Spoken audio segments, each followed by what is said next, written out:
right, Trinidad and Tobago, you are locked on to Under the Radar with yours truly, Heavy Duty and David Welch, as we take you all the way up until 6 p.m. Just before we start the wrap up, we want to thank all those that participated on the Great Talk City 91.1 FM. Remember, we are streaming live on social media across on YouTube as well as Facebook, all at Talk City 91.1 FM. Hope that each and every single one of you had a great day. And as we start today, special good afternoon to co-host Heavy Duty. He's on his way now to the studio, so we should see Heavy here in just a short bit. All of you in the maxis, taxis, up the Caribbean, down the Caribbean, up the island, down the island. Well, that's the same thing, huh? But anyway, in internationally as well, special good afternoon to you, every single person in Trinidad and Tobago. Today, set for in front of the DPP's office, you have a protest that's supposed to happen. I see here, real protest by, again, from CNC3. Pressure mounts on Victor Roberts as well to step down since he crossed the floor across to the People's National Movement. Real thing happening, boy. But that protest involving Miss Kaya, well, it's not involving her, but it's surrounding Miss Kaya and everything that unfortunately happened with Joshua Samaru. There's a protest carded for today at 4 p.m. They say they're going to protest regardless of. They say it doesn't matter. It don't matter what happened. They're going to step outside and make their voices known.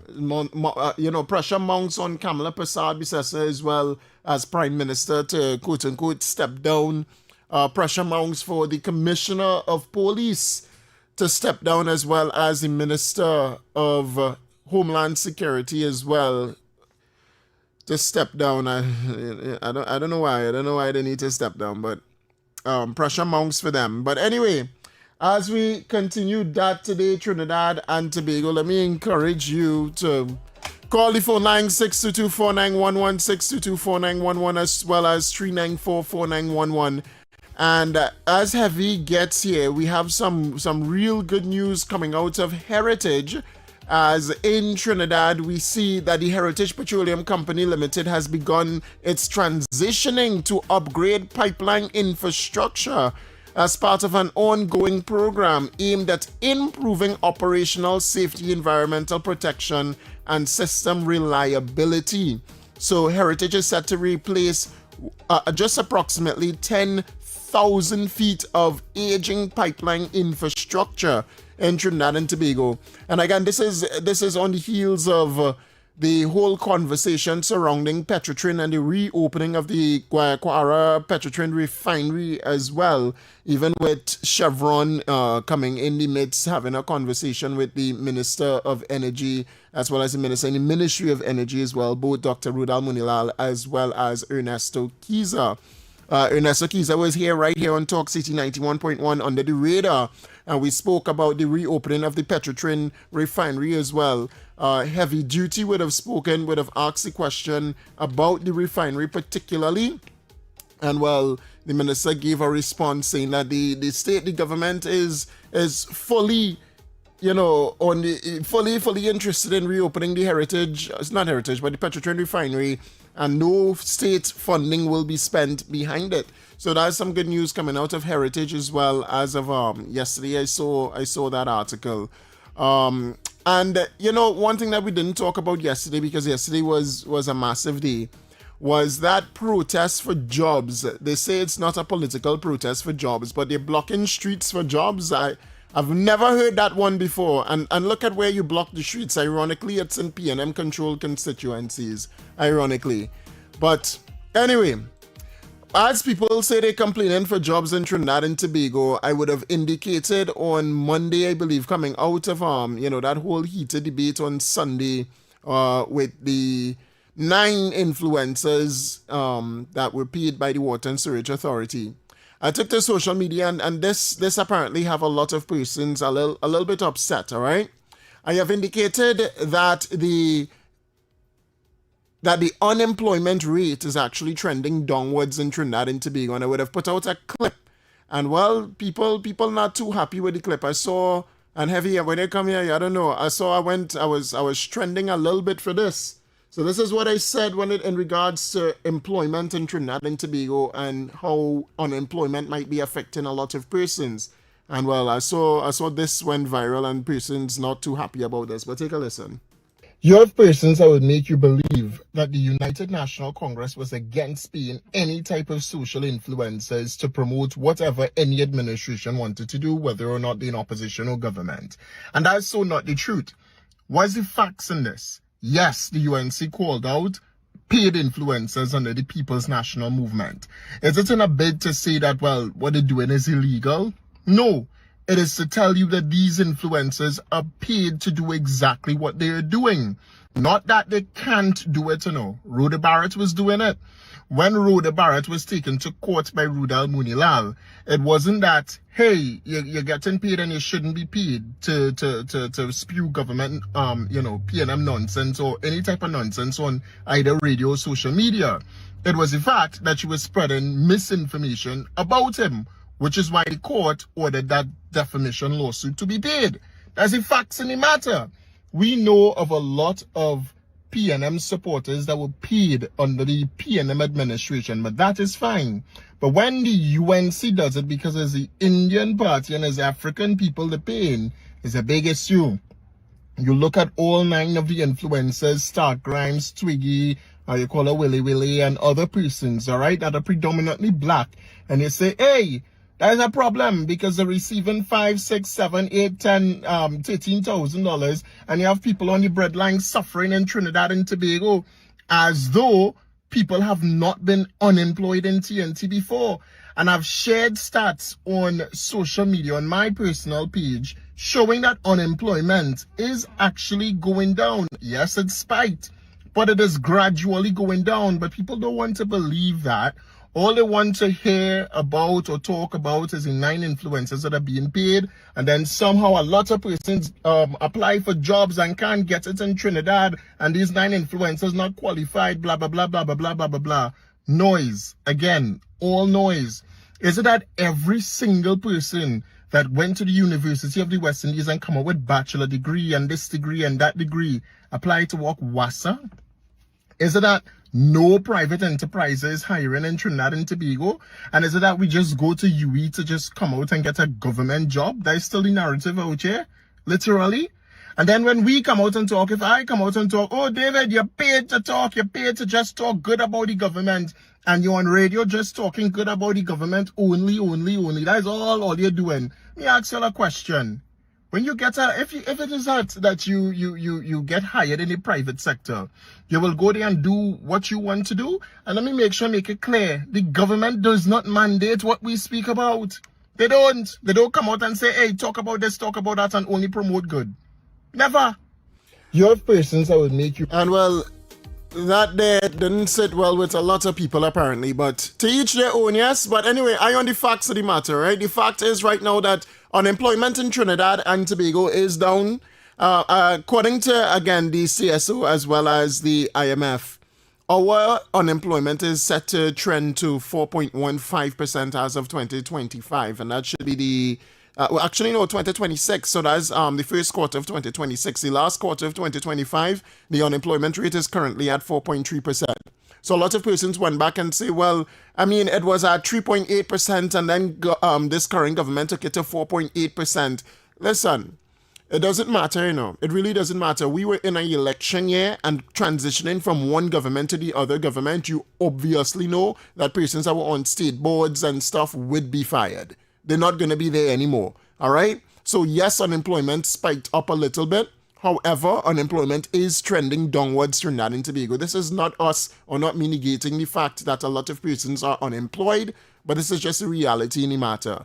Unemployment is trending downwards. Even I saw the ministry acknowledging that there's a lot of hardship in Trinidad and Tobago, but a lot of hardship stems because the People's National Movement did not do what they were supposed to do when it comes to grants or the issuing of any such grant in Trinidad. There are persons that benefiting from from food cards that don't need food cards. And the minister spoke about the fraud that she found, that $1 million fraud and that $1 million bust that the minister found. And I could play that for you all if you all want to know. But anyway, I'll wait until Heavy gets here and we'll have a deeper conversation on that, because that is heavy duty thing. That's the baby. That's what he good at. You know to talk on that. But as we switch gears a little bit, because we're going for a quick break, and then when we come back, Heavy should be here. The Prime Minister Kamala Persad-Bissessar just last night released a message to the nation in regards to the opposition leader Penelope Beckles, as well as to the whole issue involving Kaya, as well as Joshua Samaru as well. The Prime Minister posted last night, just as we were coming off air, she said, quote, "God bless and protect our law enforcement officers standing with the law enforcement in Trinidad and Tobago." She said that I saw this clip today, and I'll play the clip for you. I'll just read what the Prime Minister said at first. All right. So the Prime Minister said, quote, "I saw this clip today and I was reminded of two sayings. The first was, the most evil among us expect the rest of us to live by morals that they don't possess themselves. The second was, people sleep peaceably in their beds at night only because rough men stand ready to do violence on their behalf. May God bless and protect our law enforcement officers as they leave their families to go out every day to protect law-abiding citizens from violence criminals armed with illegal, high-powered weapons." And this is the clip that Kamala Persad-Bissessar shared with that. Four relatives of Penelope Beckles Robinson that have been granted bail on firearms charges. Mrs. Beckles Robinson's brother appeared before magistrate Indrani Sedeno at the Arima Magistrates Court today. Lincoln Beckles, Janice Beckles, their son Brandon Beckles, and Wayne Farrell, all residents of a Malabar home where police seized 4 guns and 12 rounds of ammunition on Saturday. A raid at a house believed to belong to Mrs. Beckles Robinson. Lincoln is brother to P&M leadership challenger Penelope Beckles Robinson and is also a manager at the National Flour Mills. Wayne Farrell is his brother-in-law. The 4 face charges of constructive possession of firearms without a firearm user's license or a firearm owner's license. The possession of an AK-47 rifle, a pump-action shotgun, 4 other firearms and 72 rounds of ammunition. The raid at Mrs. Beckles Robinson's house was a tip-off. Interesting, right? And that's P&M for your Trinidad and Tobago. That's the P&M. So it's so ironic, though, that Penelope Beckles is somehow now disagreeing with the DPP's report. And, well, the DPP's instructions, rather, to file charges and lay charges against Kaya. And it will be interesting to hear why Penelope Beckles disagrees with that, because she ain't saying nothing yet about it particularly. She just mentioning that, yeah, she sided X, Y, and Z. But let's take some calls. Caller. Hey, David, good afternoon. Yeah, brother. Yeah, anyway, you might find me. I don't want to put your program on thing, but do you think Miss Kamala Persad-Bissessar, let me get somebody such as UNC and Pro, right? Okay.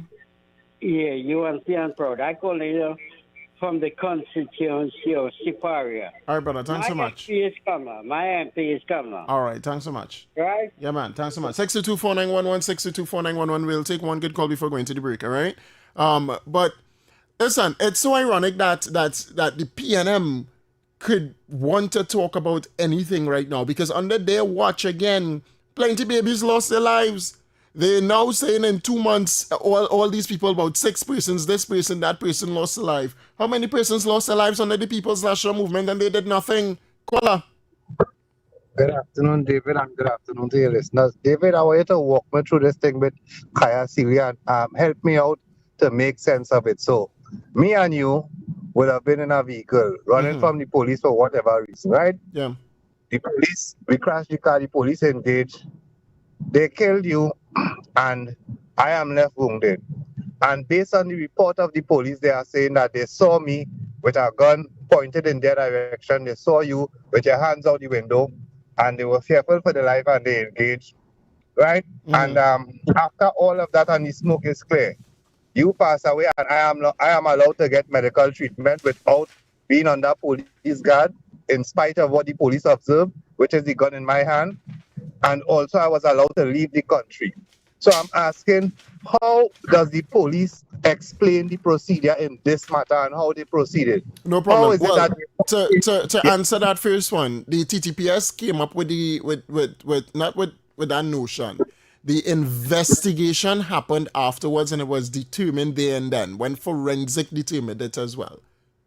No, there is a statement, David, where the police is saying, where the police officer saying, when the car crashed and they exited, the one at the rear said he observed Joshua Samaru raising his hand. An investigation then, an investigation then went on. So she was still free, you know. You have to understand that. She is still free. Yeah, I understand that. But I'm saying, David, if the police account is saying that while on the scene, they observed that, then automatically Kaya Sealy ought to be a suspect and would have been under police guard while she is at the medical facility. And she was under police guard at the hospital. Right, and then after a while she was no longer under police guard after the lawyer. Because then again an investigation was underway. All right. I understand what you're saying, you know, David, but investigation or not, there is a procedure that officers normally follow, right? And which is what is the proper procedure that officers follow then? You tell me, since you know. The proper procedure is after they are involved in a so-called gun battle where they witness the actions of the occupants of the vehicle, there is no way that police were to be removed from watching Kaya Sealy, because the officer's testimony is that he observed her actions, and just based on that alone, right, they could have charged her right away while she was on the hospital bed. And the problem now is that they now come into lay charges, so that's your problem. So exactly, they shouldn't. Because how is it possible after me and you involved in this scenario with the police that I am allowed to leave the country? It just isn't adding up or making any sense. Okay, so now that they have all the evidence, and because forensic, they have to go through the process and allow forensic to do their job. So now that they have the evidence, they should drop all charges. No, I'm not saying drop all charges. I'm saying what will come into question when the matter reaches the court is the procedure that the officers undertake. So therefore, my question to you then is this: why not allow the courts to do their jobs? Because what you have going on outside of the DPP office is for them to drop all charges on her. They claim that Kaya is innocent. They also claim that Joshua is innocent. And in that claim, they're calling on the DPP to drop all charges. You agree with that? Well, I understand that based on what the DPP got, he would have made his decision based on that. He may not have been furnished with facts, but whatever he was furnished with was sufficient enough for him to say, go ahead, right? And it is not the first time that police has furnished the DPP's office with things that cannot be corroborated or have been proven to be untrue. But last but not least, David, I want to know how long does causation last? Because if causation is what caused the officers to act, no problem. How is it that Joshua managed to get 19 shots, right? How long does causation act? If the police in that had continued going ahead and kill everybody on that street, would Kaya be charged for causing that as well? Anyhow, that's far-fetched, you know. That's very, very far-fetched, you know. All right. Thanks so much, caller. We have one more caller on the line before we take a break. Caller, just stay on the line one quick sec, right? Heavy. That caller hang up because it's going to take very long. Well, let me talk real quick. He was on the line 4 minutes now. Caller, call me back. Caller, call me back. We had to go for a break too. I know reach. All right, one quick break. No, holy break. Holy break, all right. Holy break, holy callers. I reach. All right, you understand? Let me tell you something. Good afternoon, Trinidad and Tobago. Good afternoon to everyone listening. Good afternoon to you, David. Right? Why people in Trinidad and Tobago pretending or acting like if they know the law, or know what is the proper procedures or what is he proper to see? That's an investigation, right? Because he is talking and making a whole heap of Chula. correct. Wait, this guy's Couture.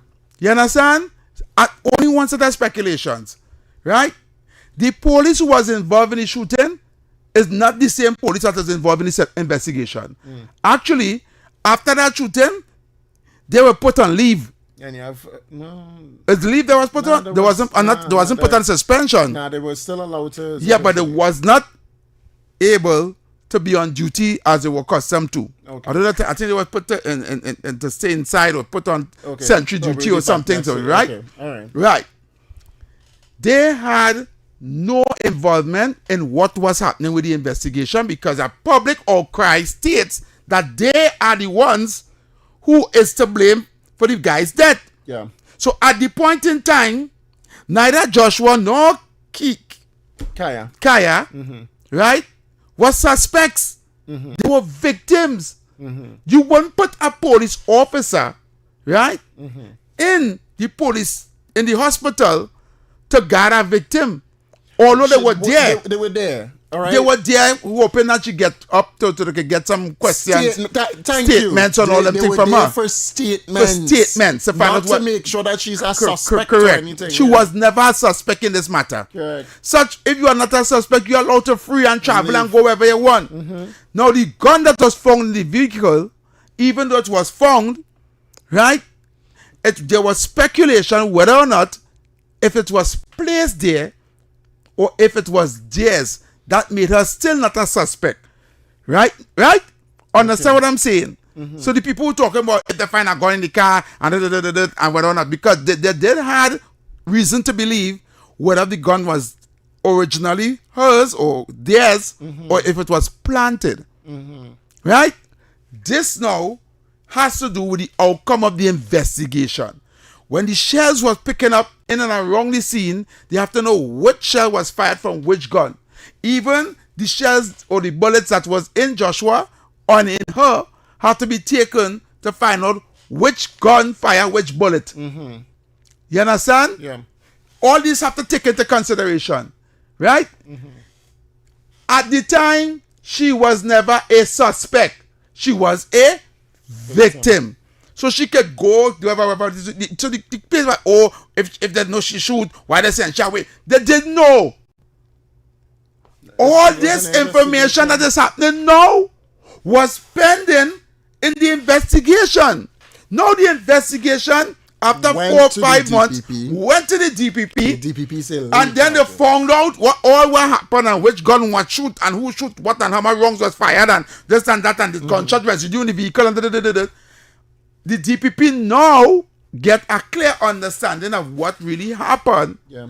And instead, he decided to bring charges against her. And listen.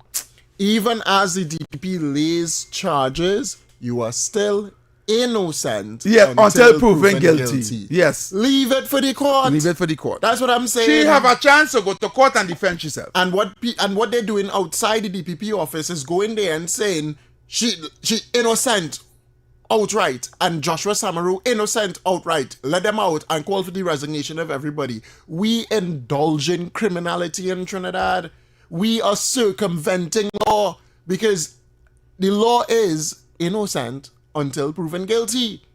What them doing outside there is not saying that. They say innocent outright. They are saying innocent based on reputation. Based on it's a woman. Not only is a woman. But that is a basis. Based on what the police, well, the TPS is accustomed doing. The whole public knows, right, that the TTPS is found wanting when it comes to police judicial killings, right? They know what they do. Everybody know, nobody trusts the police no more. That's why as soon as you pull over in traffic, you take out your cell phone and you put it on record, right? Or you get somebody in a vehicle if ever said to tell them tape, right? Because nobody trusts the TTPS and they have no way to go to. So this to them. I like that you say that because I still say it's because it's a woman. No, it's not because it's a woman. Where was the outcry heavy? Hold on, heavy. Where was the same outcry for the babies the baby that died in Mova, the toddler. Where is the same outcry for Diego Martin? Is Diego, right? No, not Diego. No, the one that died in Mova. It's Mova on the lady The little girl died in Mova on the lady And then young, it and the had little boy another died Belmont. in Belmont. Right? Where's that same outcry? They're not going down to DPP to say too much, you know. They're going down to DPP to say Kaya innocent. That's a woman. The thing is, they don't have no proof or evidence that she is innocent. But that's my point. They're only doing that because Kaya is a pretty woman. And they only acting based on emotions. I don't think it's emotions, you know. Again, she's a woman, but her name is what? What's her name? The second name? Gangster Barbie. Gangster Barbie. That's innocent. She never touch a gun, but you with a gun, man. You're like Batman. If Dicey Road, you'll want to go down. Let's say no, it was the opposite. He wasn't a bad girl. It could be.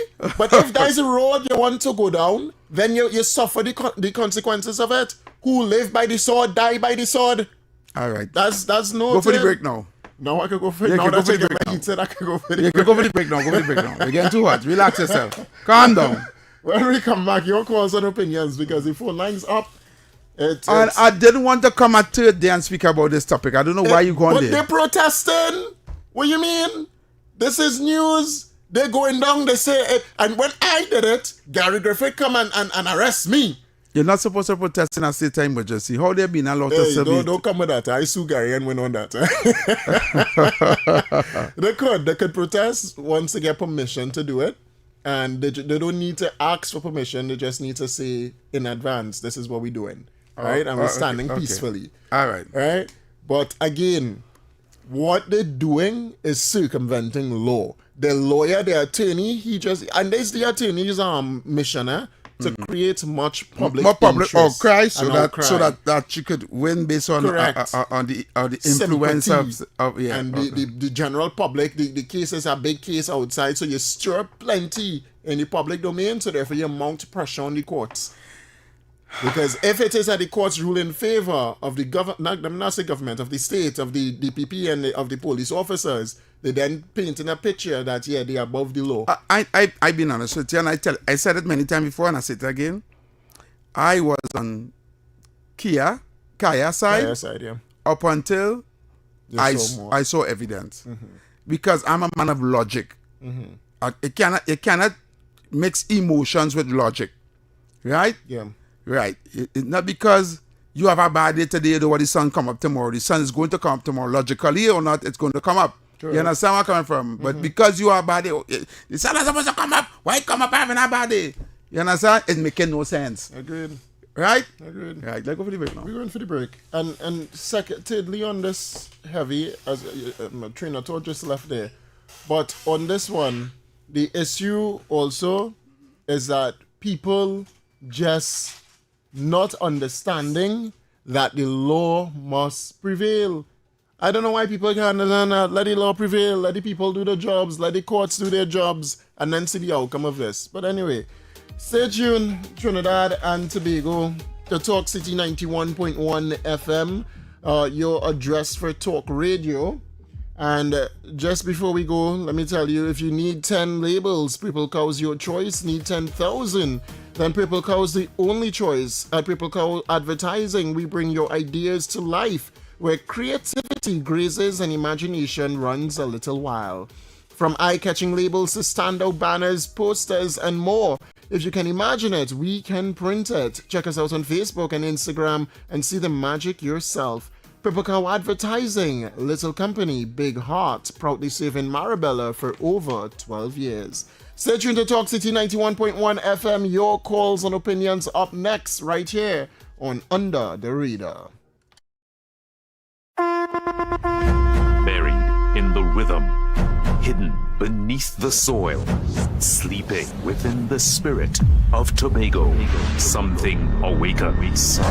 On Friday 29th May, Tobago Carnival 2026 awakens. Awaken to the sounds of mud, mass, music.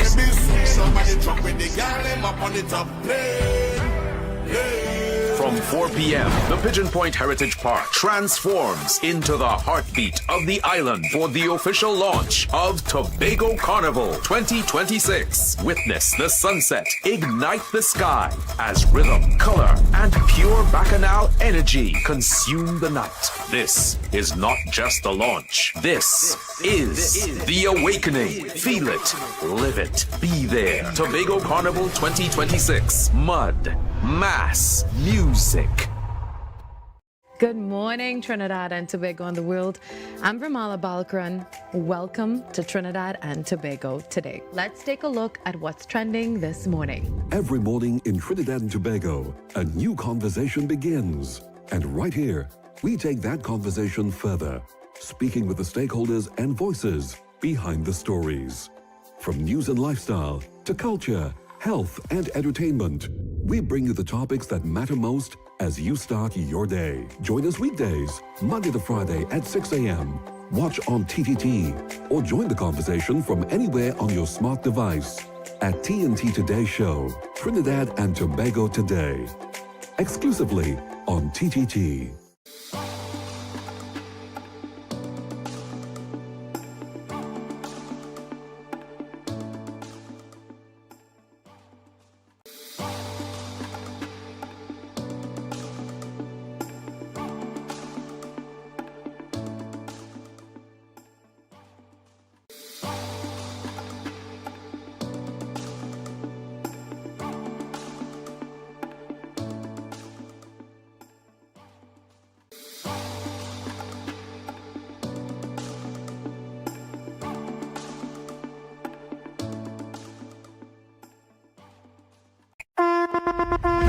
Buried in the rhythm, hidden beneath the soil, sleeping within the spirit of Tobago, something awakens. On Friday 29th May, Tobago Carnival 2026 awakens. Awaken to the sounds of mud, mass, music.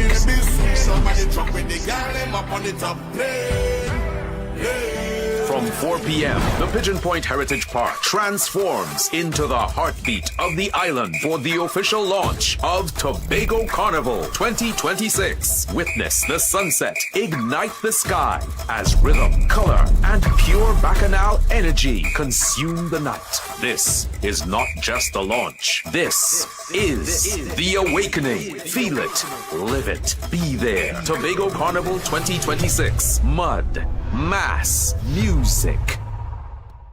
Good morning, Trinidad and Tobago and the world. I'm Vermala Balkaran. Welcome to Trinidad and Tobago today. Let's take a look at what's trending this morning. Every morning in Trinidad and Tobago, a new conversation begins. And right here, we take that conversation further, speaking with the stakeholders and voices behind the stories. From news and lifestyle to culture, health, and entertainment, we bring you the topics that matter most as you start your day. Join us weekdays, Monday to Friday at 6 a.m. Watch on TTT or join the conversation from anywhere on your smart device at TNT Today Show, Trinidad and Tobago Today, exclusively on TTT.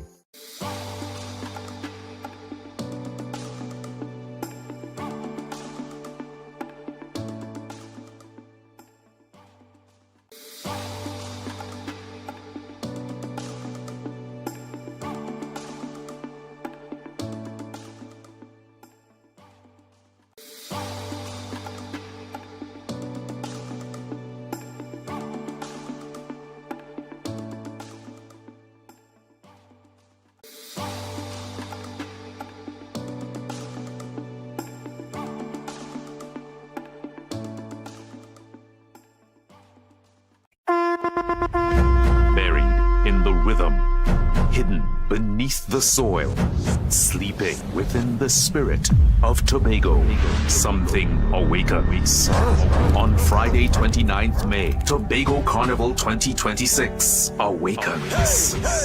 Awaken to the sounds of mud, mass, music.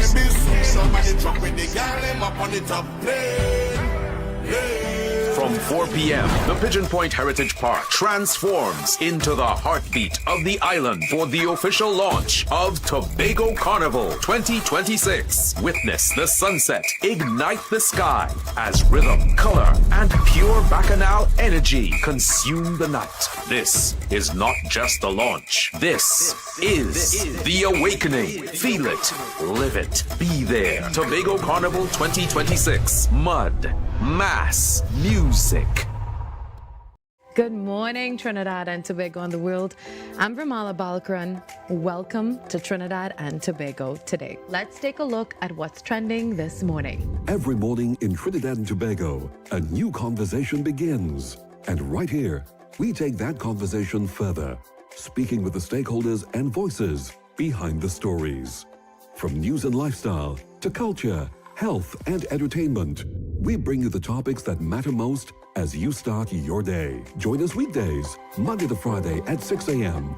Watch on TTT or join the conversation from anywhere on your smart device at TNT Today Show, Trinidad and Tobago Today, exclusively on TTT.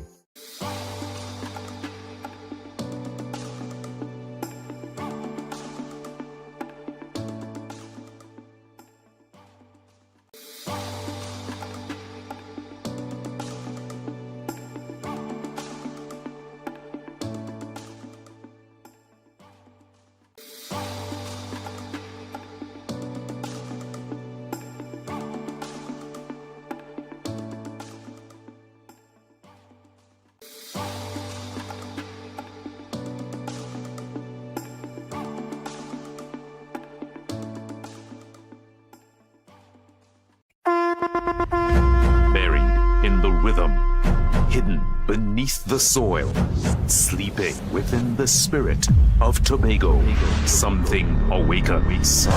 On Friday 29th May, Tobago Carnival 2026 awakens. Awaken to the sounds of mud, mass, music.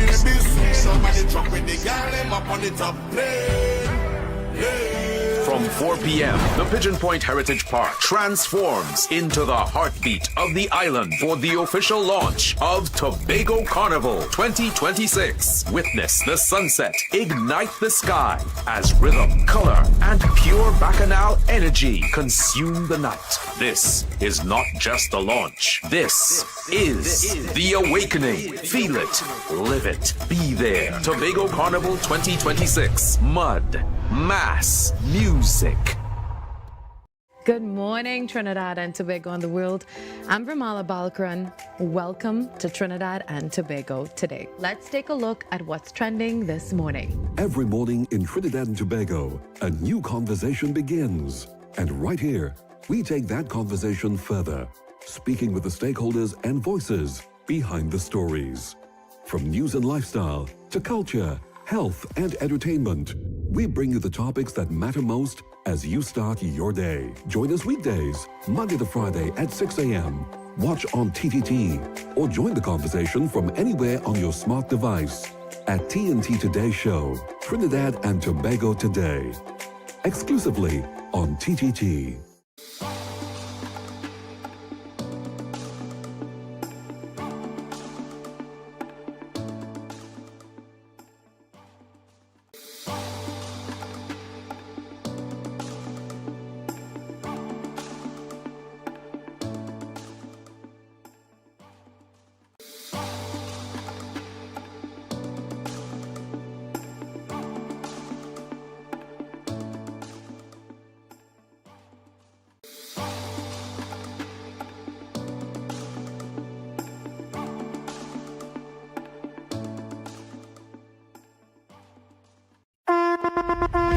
Buried in the rhythm, hidden beneath the soil, sleeping within the spirit of Tobago, something awakens. On Friday 29th May, Tobago Carnival 2026 awakens. Awaken to the sounds of mud, mass, music.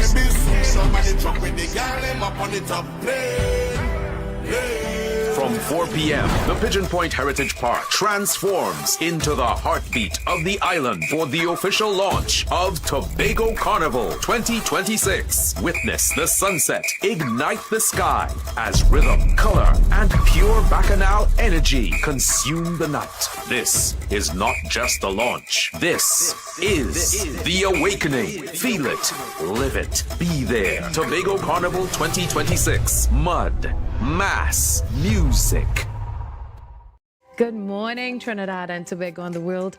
I'm Vermala Balkaran. Welcome to Trinidad and Tobago today. Let's take a look at what's trending this morning. Every morning in Trinidad and Tobago, a new conversation begins. And right here, we take that conversation further, speaking with the stakeholders and voices behind the stories.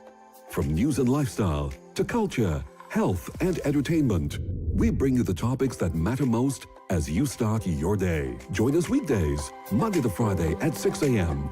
Watch on TTT or join the conversation from anywhere on your smart device at TNT Today Show, Trinidad and Tobago Today. Exclusively on... It have the sweetest rhythm. Oh.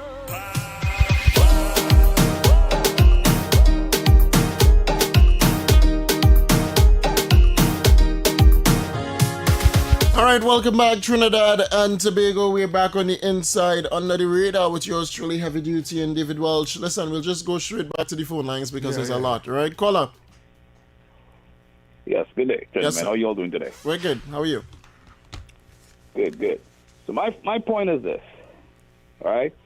What I like to say is constructive criticism is not necessarily a bad thing, right? It's a form of feedback designed to help persons. So what I would say, I think persons are wrong to cast aspersions on the young lady based off of video by stating she fired a gun from inside. We are not ballistic experts to make such aspersions. A ballistic expert is a forensic specialist. Many jurisdictions, they hold degrees in forensic science, chemistry, physics, biology. Right? They undergo a lot of certifications: firearm identification, trajectory analysis, distance determination. All police need to charge someone is probable cause. Firearm testing, gunshot residue, what may have happened, that's for trial. Yeah. So I don't even think most folks have seen the file sent to the DPP. It's only speculation we all making. As David said, let it play out in the courts. Yeah. And I think everybody will know what happened. Agreed. But based on the video, doesn't appear any shot was fired from inside the car. But that's speculation as well. But I still don't believe the young lady actually fired from any car. Right? That's my point. Thanks so much. Caller, you're live. Mute the set, please. Caller. I did. I have to because I've been listening to you guys all day. I was locked into Talk City from this morning to now and never disappointed. And Miss Farfan was so good at giving advice. You know, this is why we need this kind of radio station to help our people. Yeah. So we could bring information on Heavy. I thank you so much. I love your program, dude. God, I only wish the best for you. It'll come. Don't worry. It'll come. Thanks so I much. want to say something. You know, Gary Griffith was on the radio this morning, and he had a long interview and talking about this ballistic and that thing and that thing. But where was Gary when Andrea Barra's killer fell off a tree and died? I called the radio station. Gary was being interviewed. I called and I said, Mr. Commissioner Griffith, how could a gentleman fall off a tree and died? Yeah. He must have been on a very high tree. And he said, well, that was the police report, and that's it. And he dismissed it right away. Because he was compromised, but now he's not. So he's coming out now because politics pays a lot, eh? Yeah. Let me tell you something. Big money in politics. And we don't have to look at Trinidad. We have to look at other countries that take our resources and sell it abroad and give us pennies on the dollar. And I say this because I haven't heard from the Prime Minister. Well, the Prime Minister made a statement. Listen, wait, give me a minute. Sure. I want the Prime Minister to make a press conference and deal with these issues because the people now are arguing every single radio station about this. So she needs to come forward now and talk to us and tell us she's going to have focus group all over the country.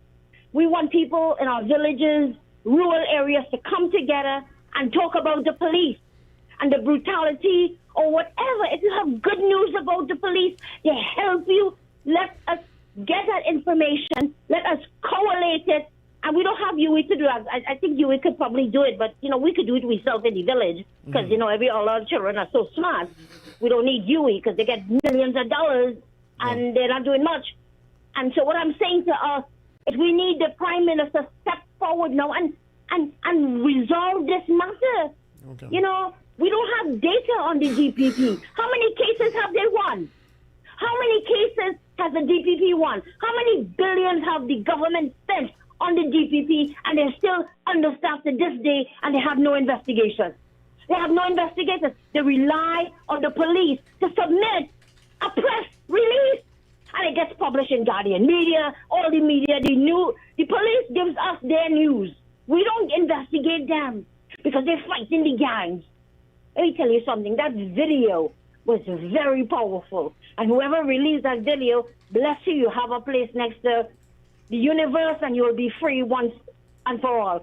But that video was very telling, and the Prime Minister saw that video probably 1,000 times. I'm telling you this because I know I've been in politics in other countries that was so corrupted. And this is nothing. It's a feather flying. Let me tell you something, The Prime Minister needs now to come forward and have a press conference. We don't care about WhatsApp and social media hiring. That's pennies. We're dealing with trillions and billions of dollars. And the Prime Minister, Kamala Fitzdavid, have a press conference and let our people know that what is going on with the police, because they are in our village. They're all over. We don't know what's going on, and you're just silent. Come on, Prime Minister. We voted for you. We are here for you. This platform is for you. We want you to take 20 more years to make this country great, but give us a press conference on this major issue that involves the United States and President Trump's green card residency issue. All right? That's my comment.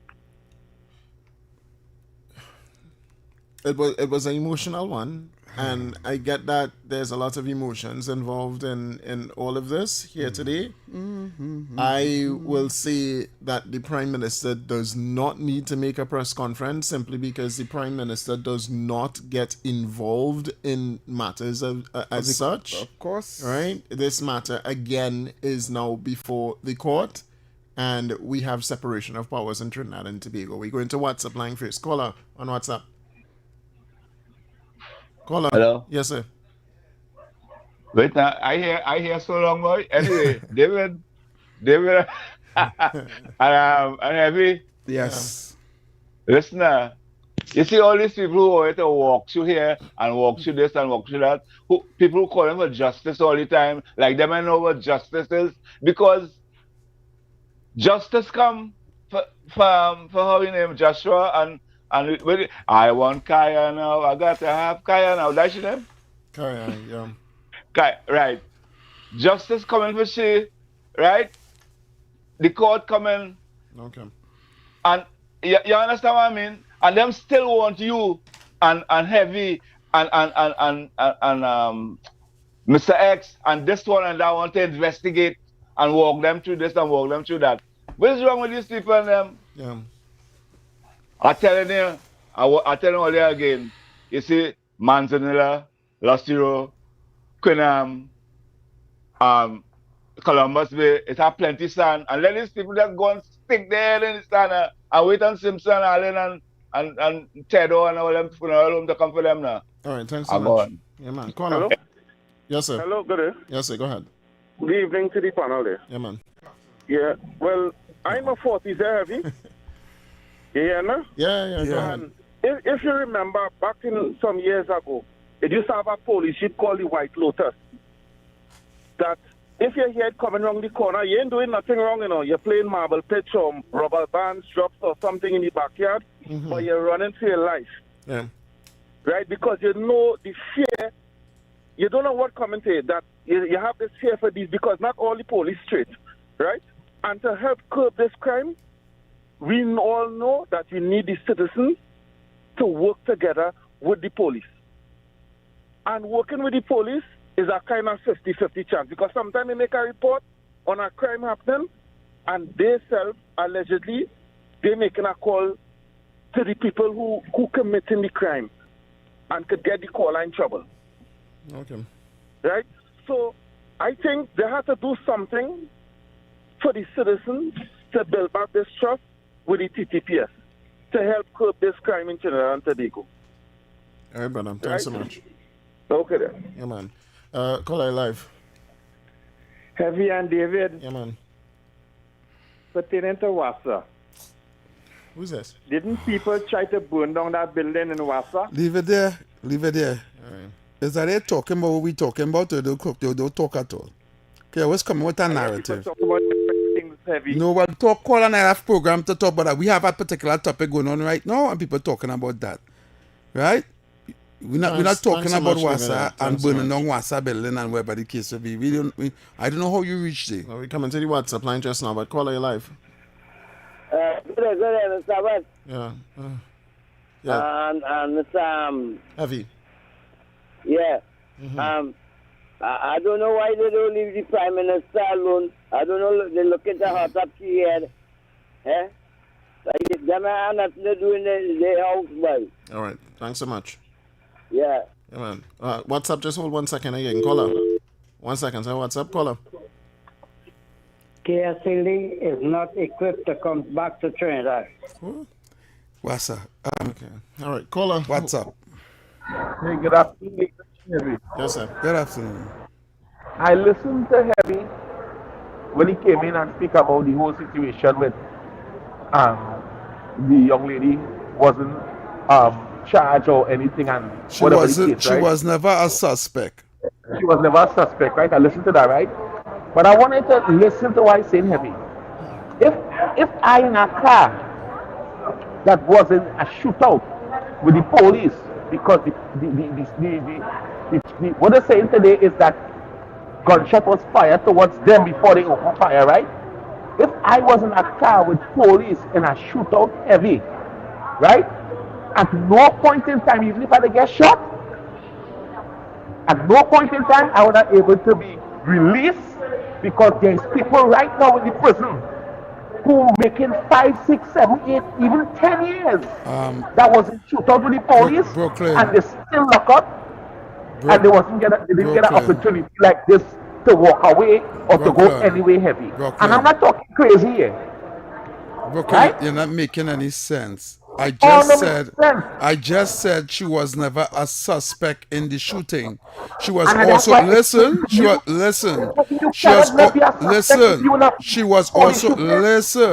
She was also shot and paralyzed in the hospital and was unconscious for a number of weeks. Right? All right. Understand the situation first before you make assumptions. Right? You cannot compare her shooting with somebody else shooting, and it was never a shootout.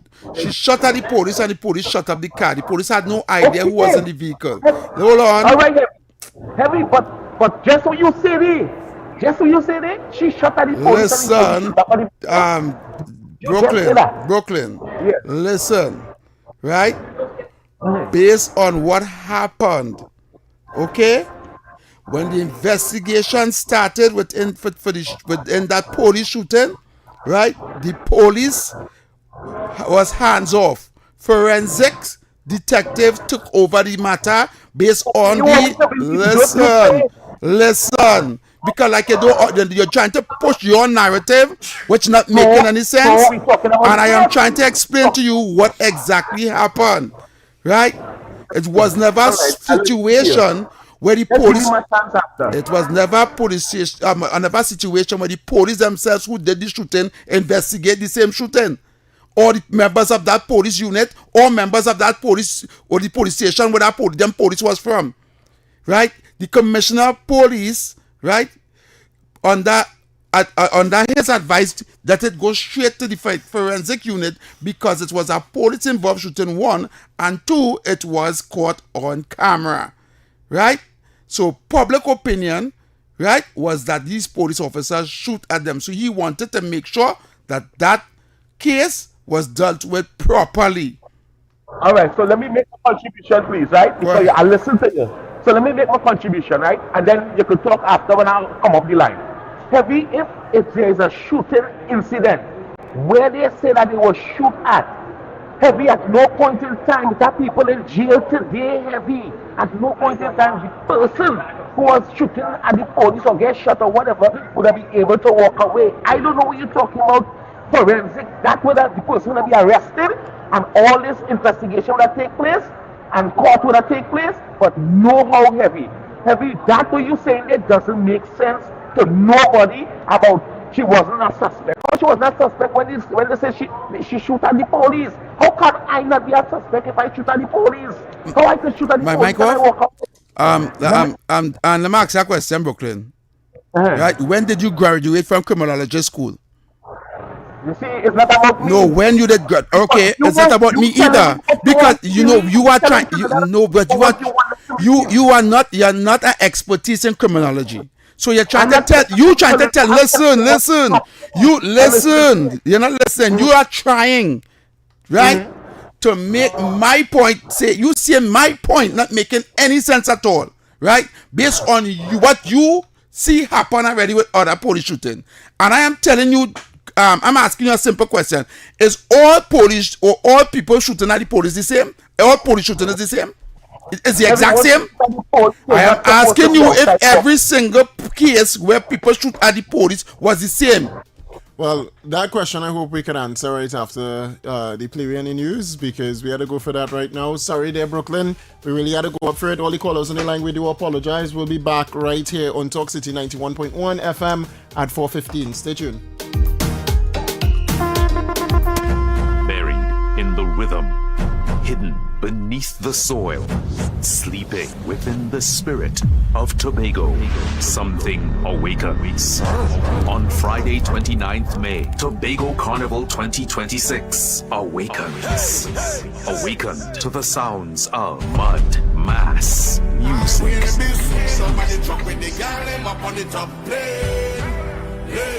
From 4 p.m., the Pigeon Point Heritage Park transforms into the heartbeat of the island for the official launch of Tobago Carnival 2026. Witness the sunset ignite the sky as rhythm, color, and pure bacchanal energy consume the night. This is not just the launch. This is the awakening. Feel it, live it, be there. Tobago Carnival 2026. Mud, mass, music.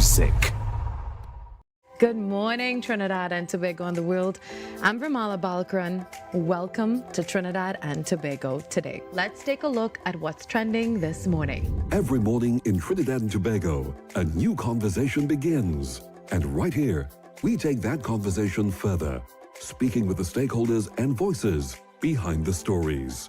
From news and lifestyle to culture, health, and entertainment, we bring you the topics that matter most as you start your day. Join us weekdays, Monday to Friday at 6 a.m. Watch on TTT or join the conversation from anywhere on your smart device at TNT Today Show, Trinidad and Tobago Today, exclusively on TTT.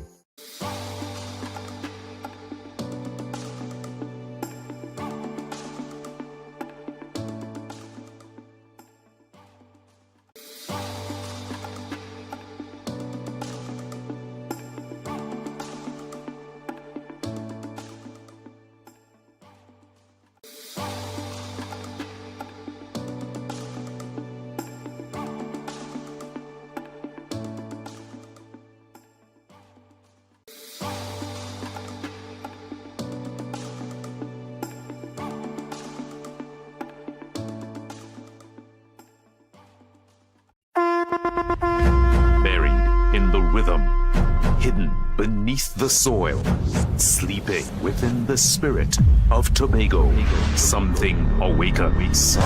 On Friday 29th May, Tobago Carnival 2026 awakens. Awaken to the sounds of mud, mass, music.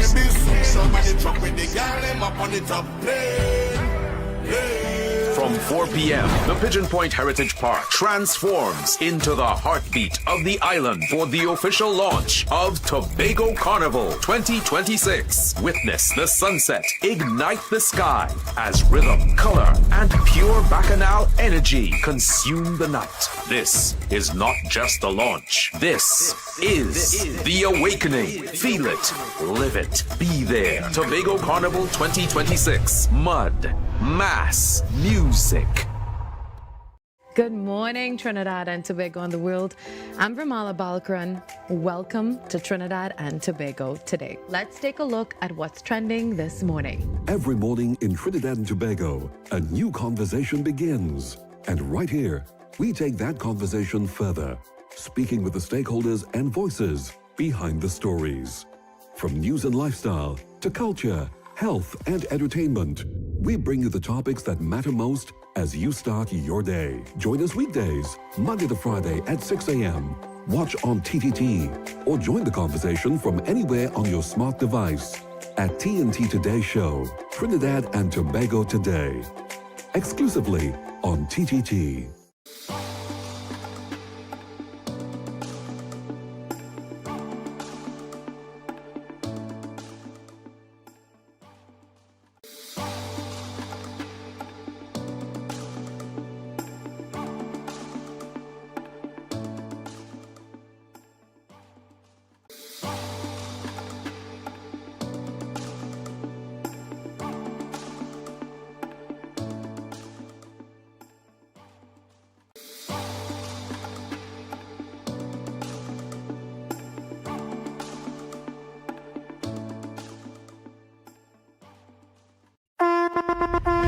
Buried in the rhythm, hidden beneath the soil, sleeping within the spirit of Tobago.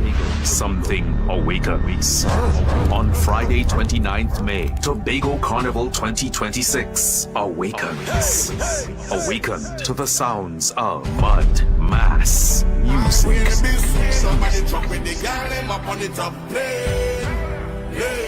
From 4 p.m., the Pigeon Point Heritage Park transforms into the heartbeat of the island for the official launch of Tobago Carnival 2026. Witness the sunset ignite the sky as rhythm, color, and pure bacchanal energy consume the night. This is not just the launch. This is The Awakening. Feel it, live it, be there. Tobago Carnival 2026. Mud, mass, music.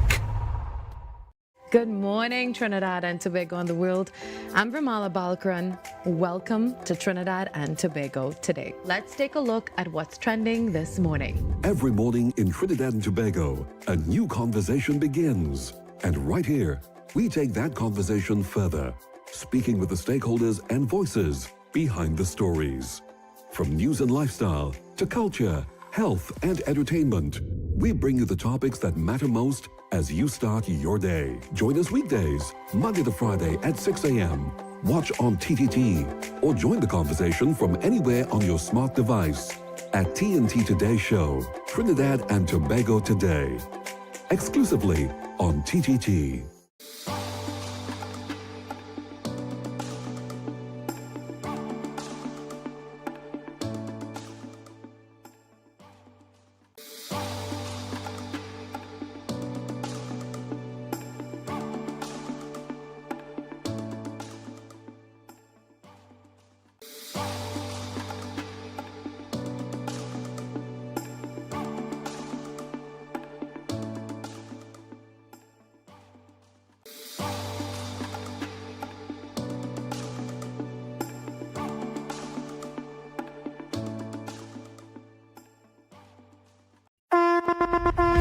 Buried in the rhythm, hidden beneath the soil, sleeping within the spirit of Tobago.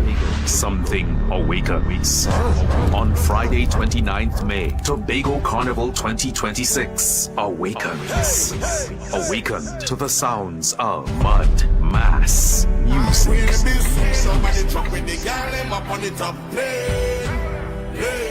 From 4 p.m., the Pigeon Point Heritage Park transforms into the heartbeat of the island for the official launch of Tobago Carnival 2026. Witness the sunset ignite the sky as rhythm, color, and pure bacchanal energy consume the night. This is not just the launch. This is The Awakening. Feel it, live it, be there. Tobago Carnival 2026. Mud, mass music. Good morning, Trinidad and Tobago and the world. I'm Vermala Balkaran. Welcome to Trinidad and Tobago today. Let's take a look at what's trending this morning. Every morning in Trinidad and Tobago, a new conversation begins. And right here, we take that conversation further, speaking with the stakeholders and voices behind the stories. From news and lifestyle to culture, health and entertainment, we bring you the topics that matter most as you start your day. Join us weekdays, Monday to Friday at 6 a.m. Watch on TTT or join the conversation from anywhere on your smart device at TNT Today Show, Trinidad and Tobago Today, exclusively on TTT.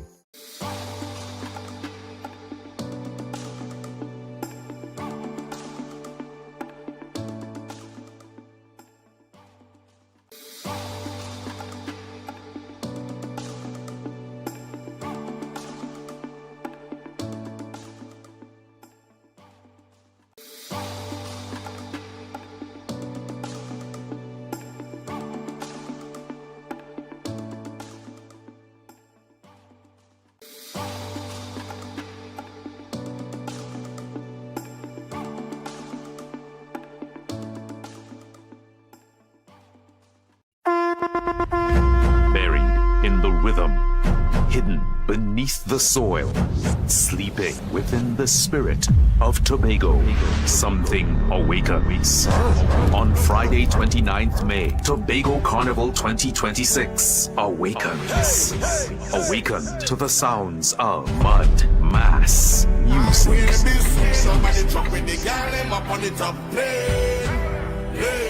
From 4 p.m., the Pigeon Point Heritage Park transforms into the heartbeat of the island for the official launch of Tobago Carnival 2026. Witness the sunset ignite the sky as rhythm, color, and pure bacchanal energy consume the night. This is not just the launch. This is the awakening. Feel it, live it, be there. Tobago Carnival 2026. Mud, mass, music. Good morning, Trinidad and Tobago and the world. I'm Vermala Balkaran. Welcome to Trinidad and Tobago today. Let's take a look at what's trending this morning. Every morning in Trinidad and Tobago, a new conversation begins. And right here, we take that conversation further, speaking with the stakeholders and voices behind the stories. From news and lifestyle to culture, health and entertainment, we bring you the topics that matter most as you start your day. Join us weekdays, Monday to Friday at 6 a.m. Watch on TTT or join the conversation from anywhere on your smart device at TNT Today Show, Trinidad and Tobago Today, exclusively on TTT.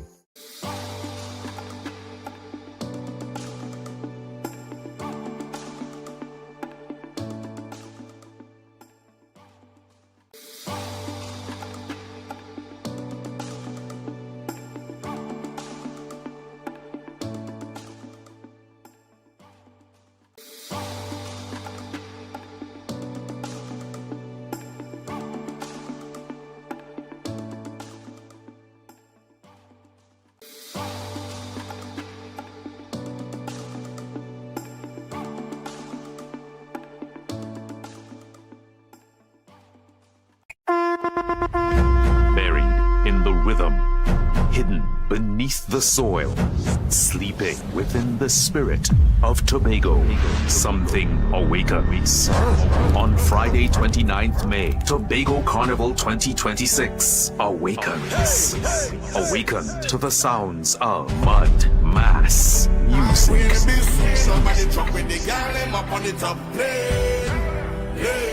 From 4 p.m., the Pigeon Point Heritage Park transforms into the heartbeat of the island for the official launch of Tobago Carnival 2026. Witness the sunset ignite the sky as rhythm, color, and pure bacchanal energy consume the night. This is not just the launch. This is the awakening. Feel it, live it, be there. Tobago Carnival 2026. Mud, mass, music. Good morning, Trinidad and Tobago and the world. I'm Vermala Balkaran. Welcome to Trinidad and Tobago today. Let's take a look at what's trending this morning. Every morning in Trinidad and Tobago, a new conversation begins. And right here, we take that conversation further, speaking with the stakeholders and voices behind the stories. From news and lifestyle to culture, health and entertainment, we bring you the topics that matter most as you start your day. Join us weekdays, Monday to Friday at 6 a.m. Watch on TTT or join the conversation from anywhere on your smart device at TNT Today Show, Trinidad and Tobago Today, exclusively on TTT.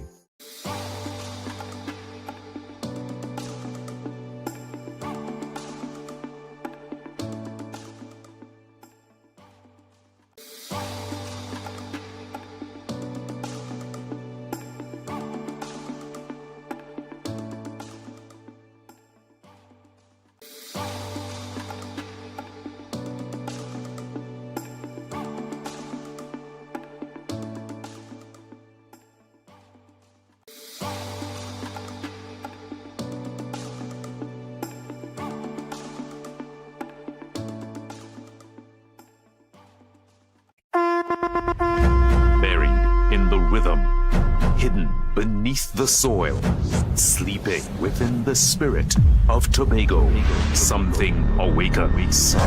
On Friday, 29th May, Tobago Carnival 2026 awakens. Awaken to the sounds of mud, mass, music.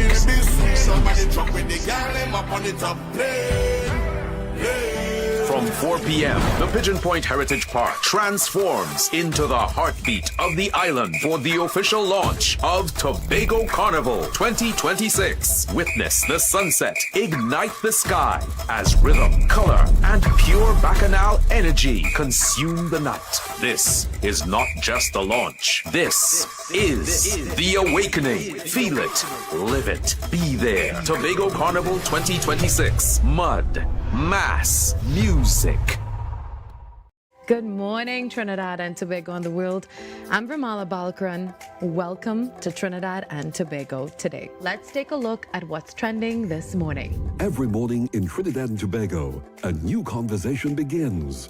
And right here, Mo, happy spirits have the sweetest rhythm. Mo.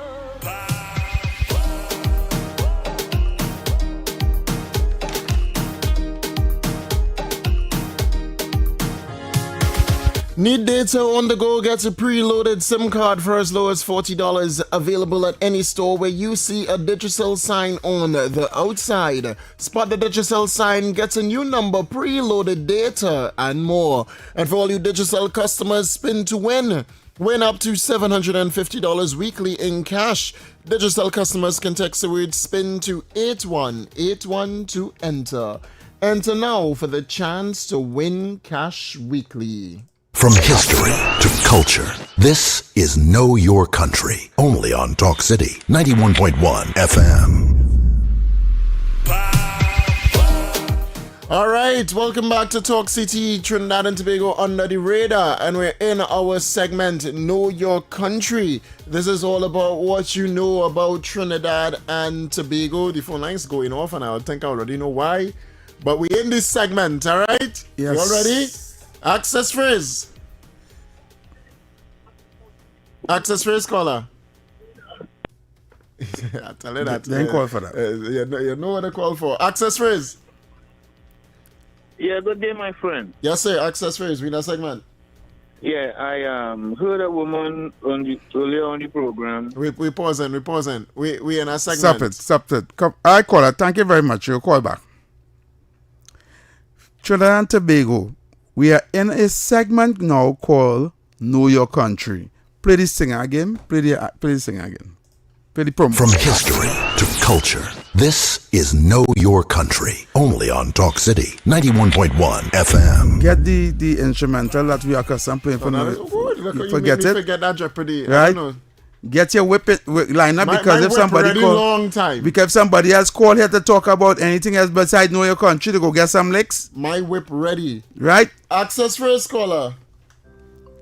Know Your Country. Thank you very much. A particular canine is known as a Caribbean Shepherd, could be found in Jamaica, Grenada, Guyana, all across the Caribbean. But in Trinidad and Tobago, we have a special name for them. What are they called? Oh, the potong? Yes, it is. Congratulations. Give him a round of applause. Oh, what? It's a potong.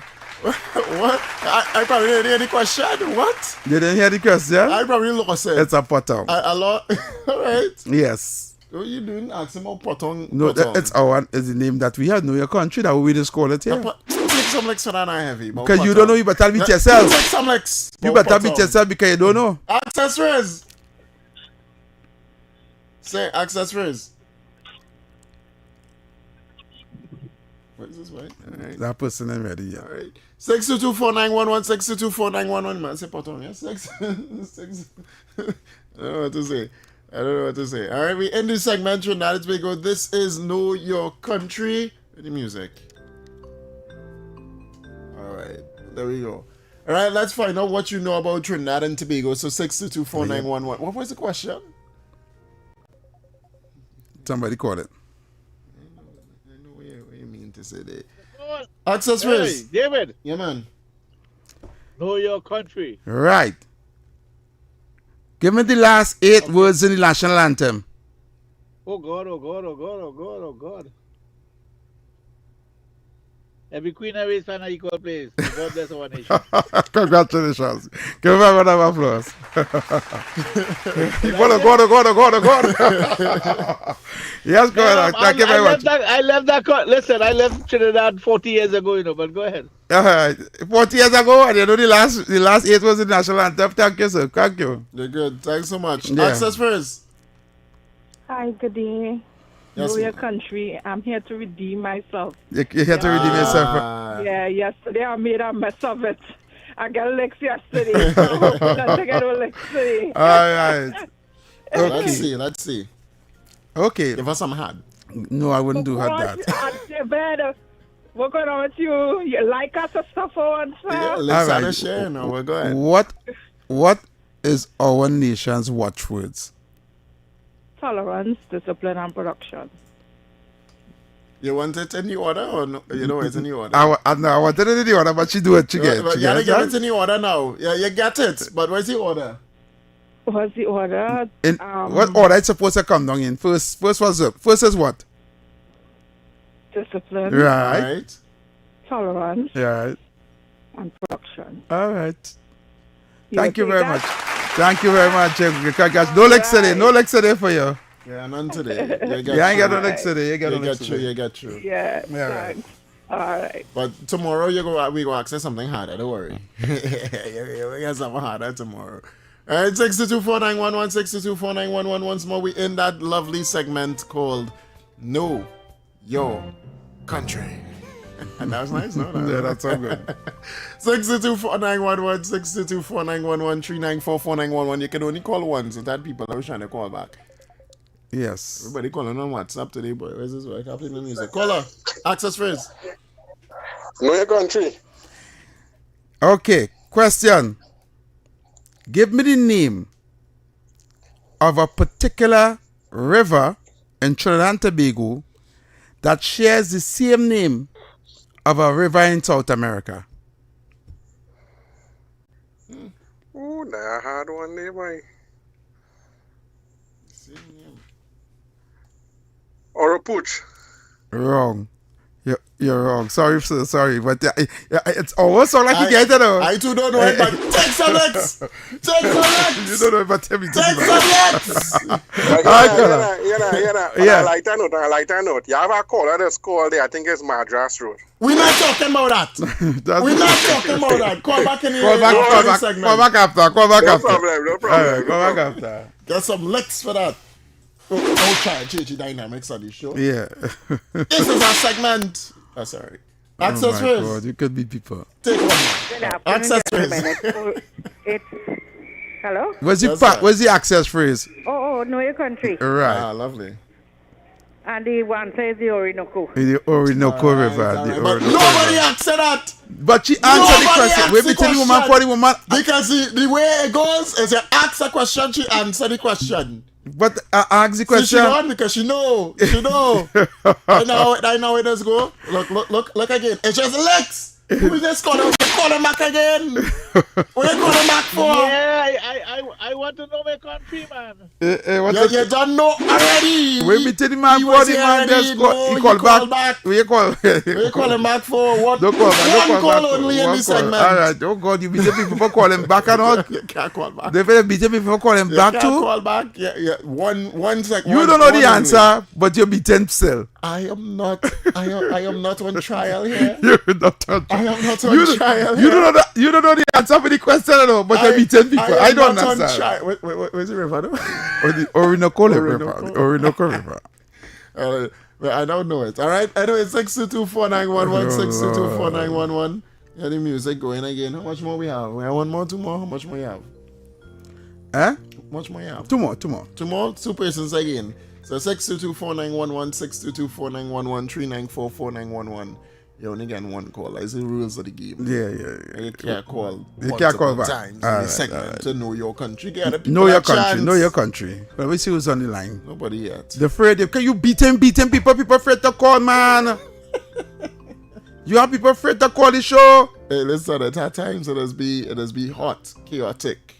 You beat people for just calling back. They can't call back multiple times. You beat the woman. You woman get the question. You beat people not waiting. She gone quick. Not waiting for people to ask you a question. She gone quick. Stop beating people. They are telling you. Access first. Is he the calling? Right. Access first.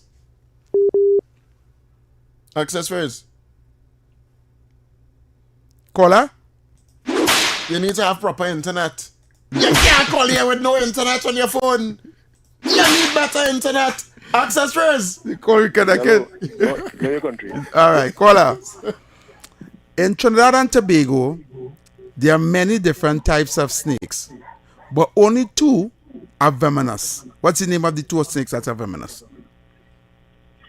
I think it's the coral and the mapapi. Right, correct. David, I ain't gonna lie.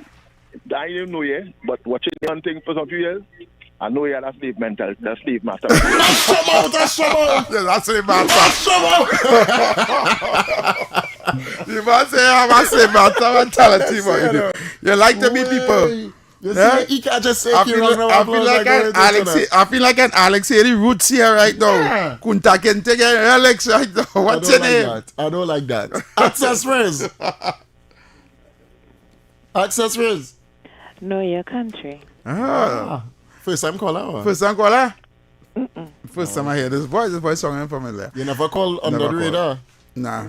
She called other shows. Anyway. We got Lex after. Let me get that. You can get she Lex after. If you're not calling the show, yeah. All right. There is a particular fish, right, that you can find countryside in rivers, right?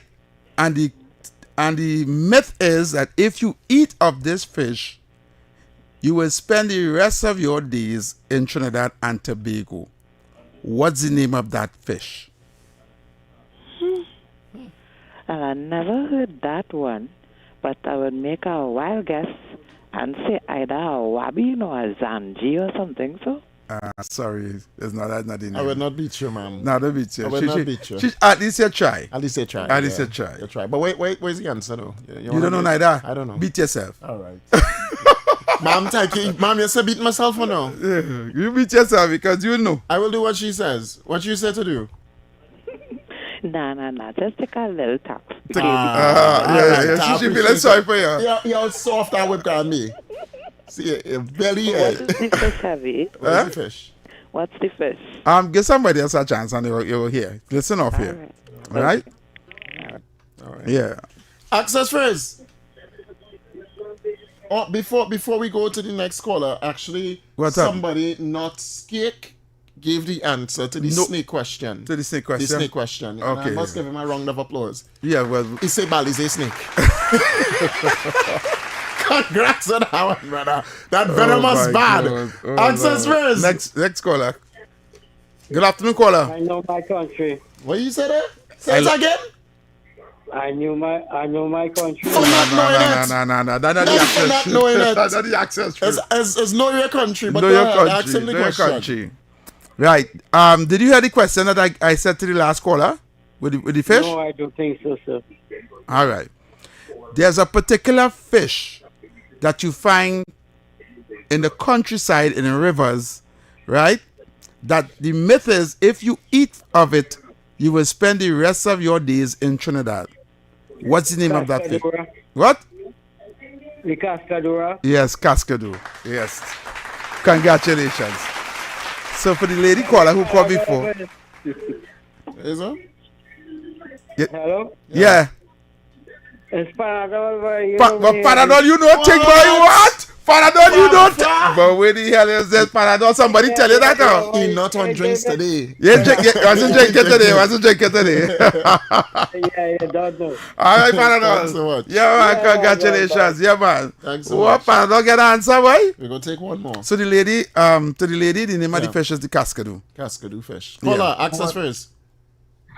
Know your country. I call it Cascadoo, you know. I call it Cascadoo. Stop lying! Stop lying! You man, stop lying! Stop beating the man. You lying? Yeah, you need to stop lying. What's the new question now? Stop beating the people and then you can't forget the question. You only want to beat people. Okay, caller. There were a particular flower, right, that used to bloom all over or everywhere you go long ago. As children, we used to open the flower and take out the stem and make a nose. What was the name of that flower? And call it nosy. Hibiscus? Hey, that might get that right. Congratulations. You wasn't thinking about that. You was going to talk about it, want to blow and blow. The one that the one that comes over the nectar in it. That's not the hibiscus. Yes, you can do that to the hibiscus. Because I know but don't nobody make any nosy, so break it and put it, it's a stick on your nose. Nah, you get confused with that part. I know what the nose thing. Yeah, congratulations, caller. Yes, thank you very much. But that two I have on my belt. And I'm a foreigner. All right. All right. Nosy boy, you remember that? I should not say nosy. Hibiscus boy. You don't see that flower again, so you know. Nah. It's only see it in the grocery. Hibiscus flower. I don't even see it in the grocery. No, it's like a flower to cook. Oh, okay. The big bag. Oh, yes. But the hibiscus flower, true, that going extinct. That you can see that. I saw it in Tobago though, right? When the mealybug came out in 1998 or early 2000, there was a mealybug pandemic where the mealybug was killing all these flowers and was killing all these sapodilla trees, and a lot of plants die off because of that mealybug. Epidemic was killing plants, and since that there are a lot of hibiscus trees never came back. I don't know, I haven't seen it in a while. Yeah, but I saw it in Tobago, but I don't see any in Trinidad. So I don't know if I go far country if they will say. If anybody knows what's far hibiscus could tell us. I haven't seen it. You haven't seen it in a while. Yeah. But it used to go all over. When I was going primary school, like everywhere you go to see hibiscus, I used to go and pick it and and you used to put it on your nose. You used to eat it. You said take it. The time used to be sweet. Yeah, we used to eat that. And then we used to carry to the teacher and them and say, "Miss, I bring a flower for you." Okay. Yeah, that and the dandelions and them, but the yellow one now. Yeah. Is it dandelions or marigolds? I can't remember. Marigolds. But these flowers used to grow wild all over the place. You see everywhere passing, you used to see it, but people used to make it as fencing too. Yeah. On the yard. Yeah. So yeah, but you don't see that again. No, I don't see it. Anyway, let's go for a break, and when we come back, we're gonna take some more calls and we're gonna get into our new topic right here on Talk City 91.1 FM. Let's go. From history to culture, this is Know Your Country, only on Talk City. Buried in the rhythm, hidden beneath the soil, sleeping within the spirit of Tobago. Something awakens. On Friday, 29th May, Tobago Carnival 2026 awakens. Awaken to the sounds of mud, mass, music.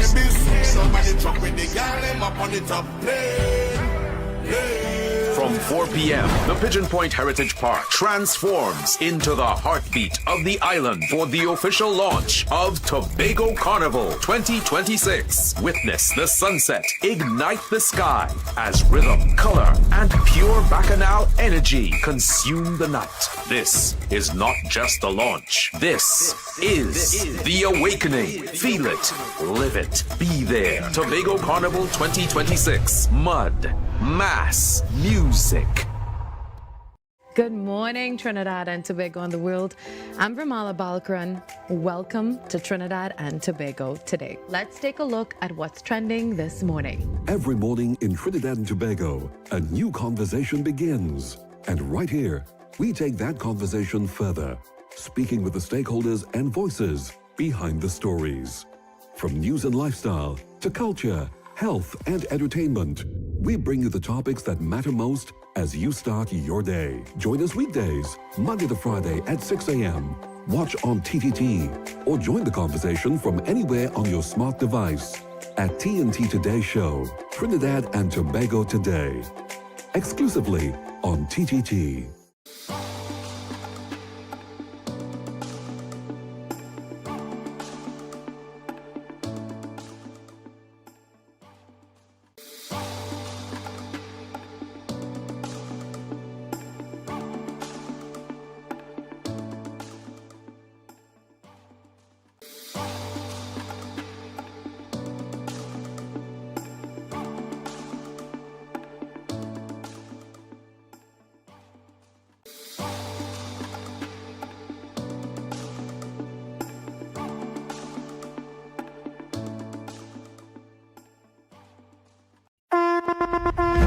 Buried in the rhythm, hidden beneath the soil, sleeping within the spirit of Tobago, something awakens. On Friday, 29th May, Tobago Carnival 2026 awakens. Awaken to the sounds of mud, mass, music.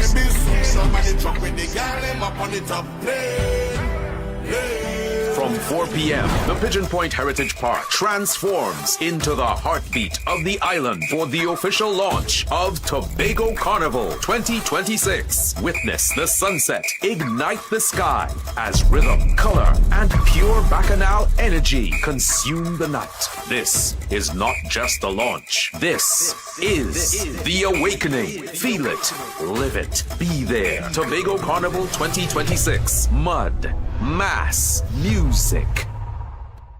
Good morning, Trinidad and Tobago and the world. I'm Vermala Balkaran. Welcome to Trinidad and Tobago today. Let's take a look at what's trending this morning. Every morning in Trinidad and Tobago, a new conversation begins. And right here, we take that conversation further, speaking with the stakeholders and voices behind the stories. From news and lifestyle to culture, health, and entertainment, we bring you the topics that matter most as you start your day. Join us weekdays, Monday to Friday at 6 a.m. Watch on TTT or join the conversation from anywhere on your smart device at TNT Today Show, Trinidad and Tobago Today, exclusively on TTT.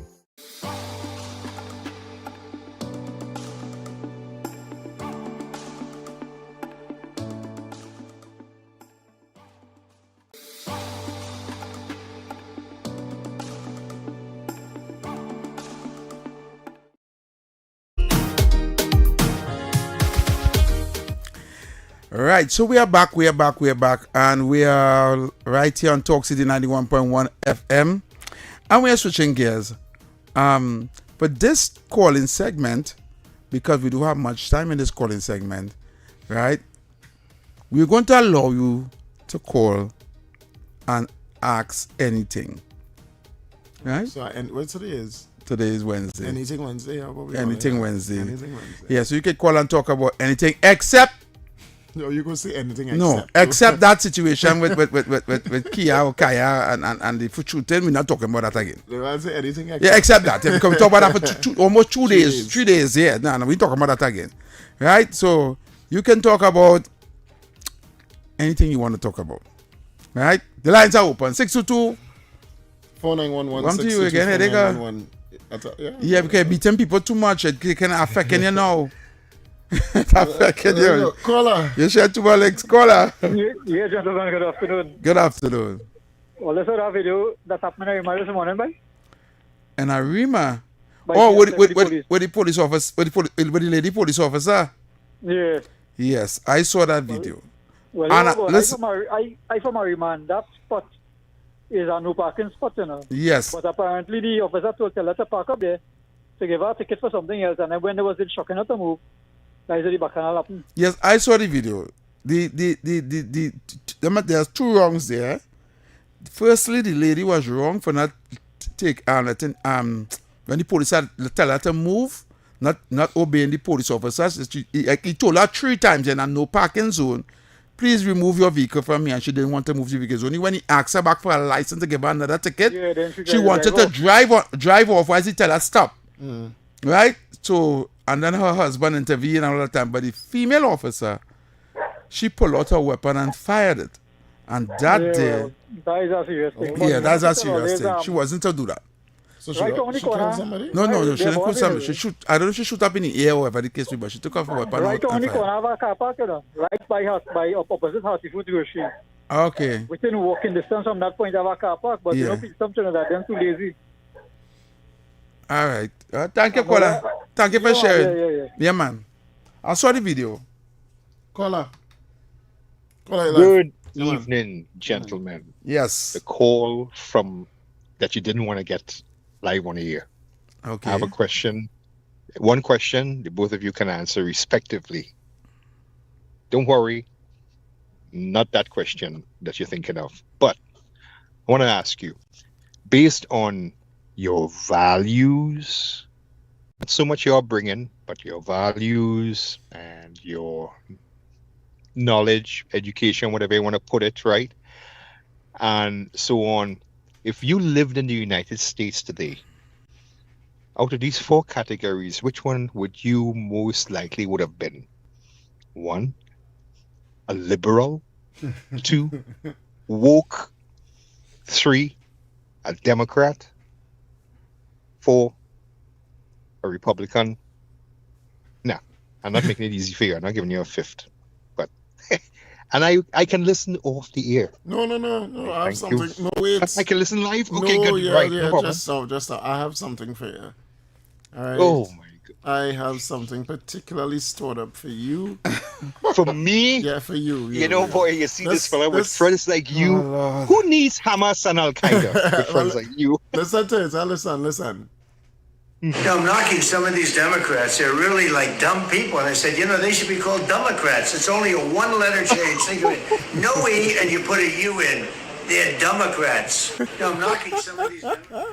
Oh, Lord. So now it is for you. Now, that's heavy. That's heavy who responded there, right? No, that's David. That's David. David was responding there. That was David. Okay, well, we know as far as the David is concerned. I don't know what is this. I've been honest with you. I'm not really into. He pleaded the 5th. That's what you doing here. He pleaded Can you allow me?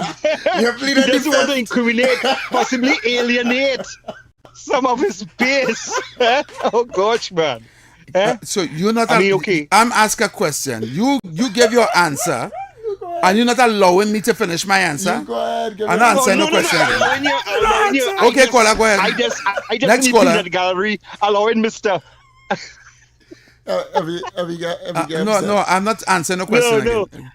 Next caller, I'm not answering the question. I don't understand. Because they cut me when I go and answer my question. They want me to answer the question after they done. No. All they done put me in a category already without I even getting to explain myself. Or they can't do that. That is badgering the witness. And I'm not taking no badgering.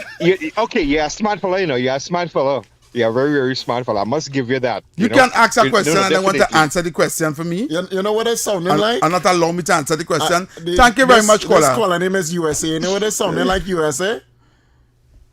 No, it is. You sound like a liberal.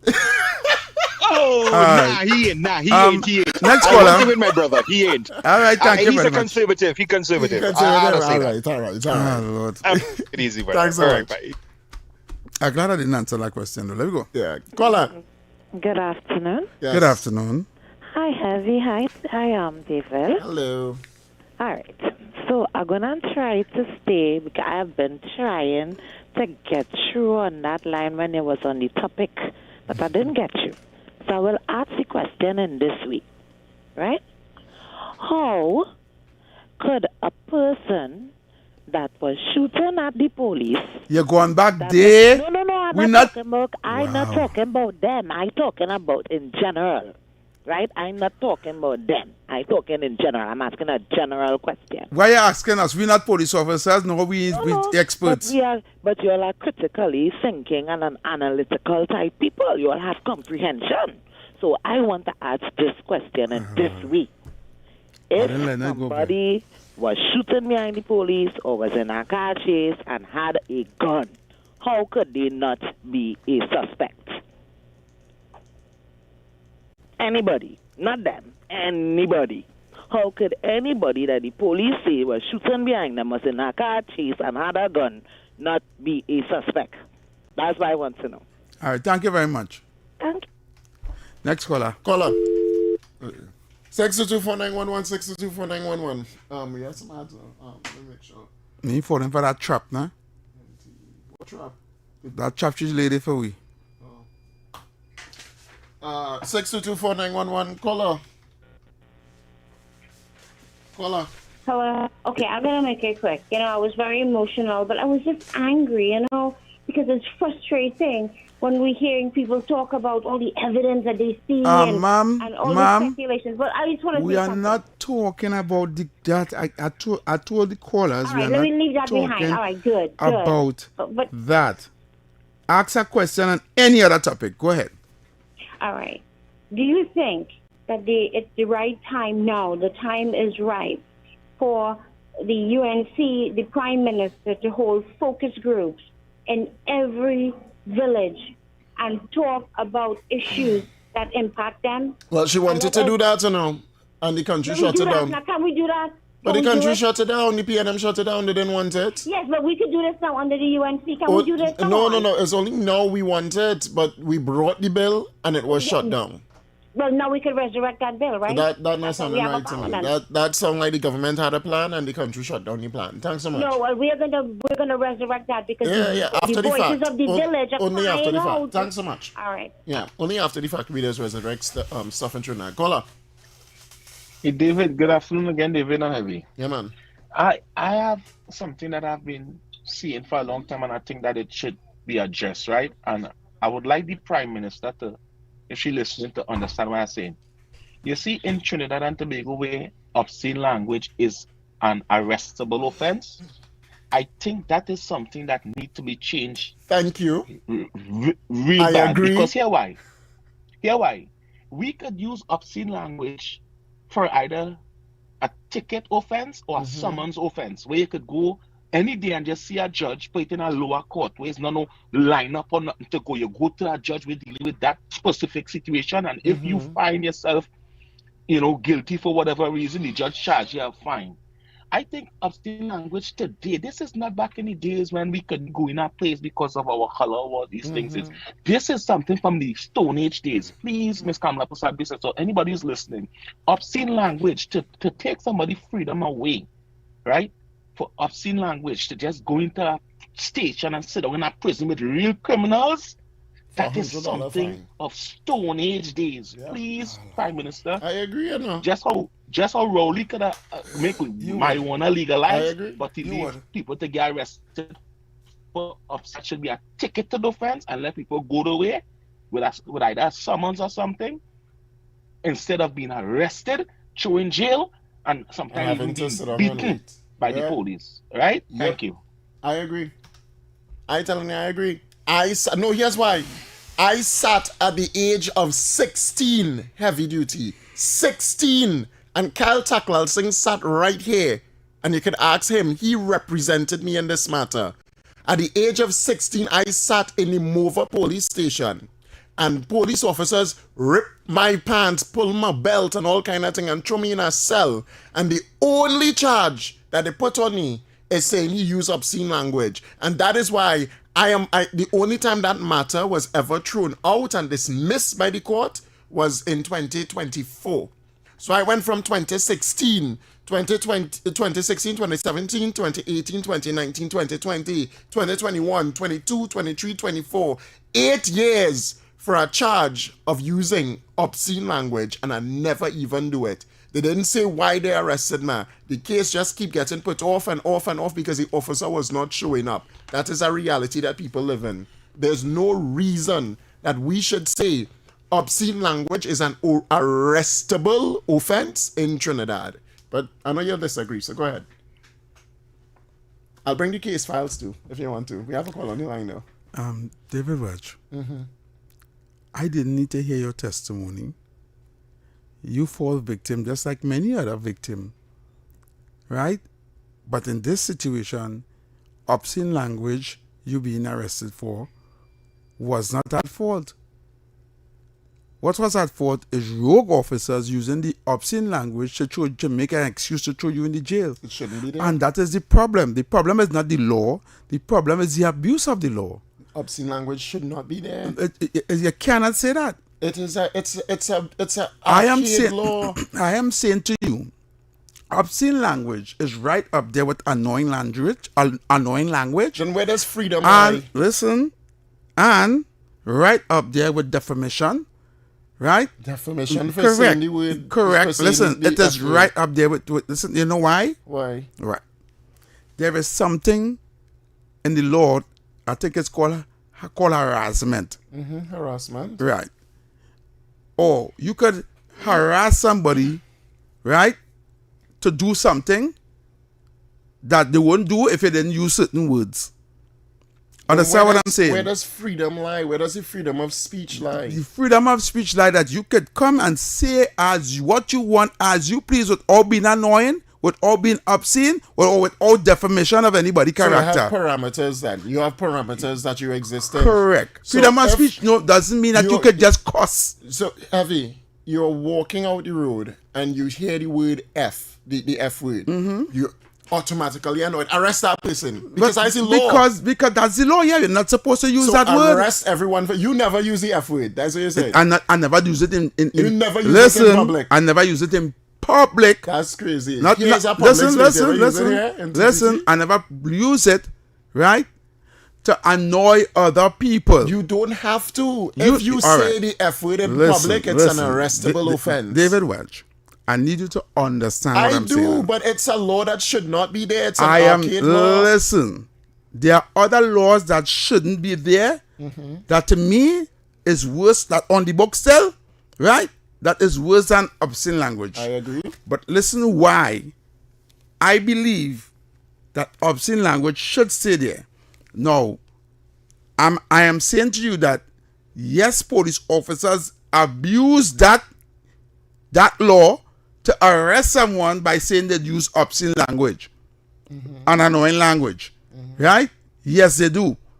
That they shouldn't do. Right? But I am saying to you, in our culture, in our demographic, removing that law is going to cause chaos. Right? Now, I'm going to explain to you something. You know the reason why there's law? Yeah, for order. All right. And with all order, there's what? Chaos. With all order, there's chaos. Right? Think about it. If obscene language is no longer a chargeable offense, or no longer you're free to cuss, it means that people can call the radio station and cuss. No, Heavy. Yes. No. If they disagree with you, they can call David Welch, so-and-so, mother, so-and-so, all the thing.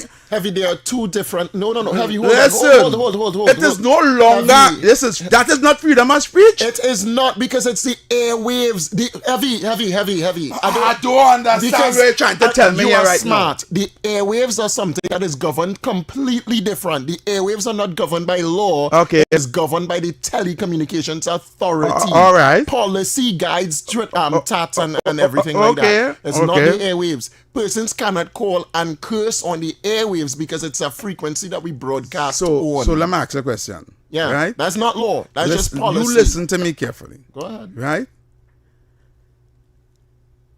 If we remove that, right, and of the law books, and I come here as a talk show host and use obscene language on live radio, What is TAT charging me on? What TAT not charging you. What is TAT moving me on? TAT is not charging you. What the Telecommunications hold on now, I'm trying to answer. Go ahead, I can listen. The Telecommunications Authority Act will come down on Talk City 91.1 FM because there's a way to there's broadcasting standards, right? The standards of broadcasting, that is not law. That is Telecommunications Authority for being on the airwaves. Right. There's a reason why TAT cannot govern social media, and on social media you can say what you want to say on social media. That is not governed by that law of the using of obscene language. The using of obscene language is for the public space, and it's used predominantly for annoying language and for disturbing the peace.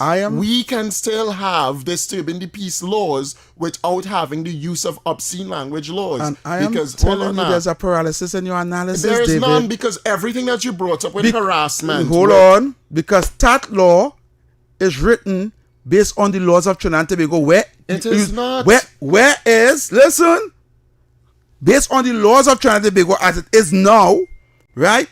We are governed under TAT laws, right? Where you have to use proper broadcasting procedures. That's everywhere. Hold on. That's everywhere. Even in the US, that's everywhere. No. The US standards of broadcasting, and you could search this one because I have. Brother. The US standards of broadcasting suggest that you cannot use obscene language on television. However, the United States First Amendment is that you could curse a police officer because it's protected under your First Amendment. No. You You have it twisted, David say Welch. so. David Welch, your First Amendment. Right. Listen. Since you say no, that, listen. let me call a I constitutional want you to attorney. listen. You don't need to call no constitutionalist attorney. You're telling me I'm wrong, but because I'm telling you, listen. I'm telling you, the Constitution of the United States of America, which is freedom of speech, right? It's an amendment. It's a First It Amendment. is not. It is not not. the Constitution. Listen, it's in the Constitution. But it's not the Constitution. It's It's an another. amendment. Listen, you know what I mean? It means not that you can curse the police. It means you can curse anybody. Yeah. Correct. Because it's freedom Because it's freedom of speech, right? And you want that to happen here. That is what they're asking for. No, they're asking for Trinbagonians to remove, right, the law of not using obscene language and give us freedom of speech to say what we want. And if I use my First Amendment right, is if that came into the Trinidad and Tobago Constitution, and I use my First Amendment right, and I use obscene language while it's on national radio, and Talk City, listen, and Talk City 91.1 FM fire me for doing that because I breaking that protocol, I could now sue them based on my constitutional rights to freedom of speech. You are incorrect, Heavy, and I don't know how else to explain You that. ever listen to this guy on radio? On national radio in America? This American radio station. Heavy, it's on TikTok. What name? Heavy. Oh God, I'm forgetting the American radio.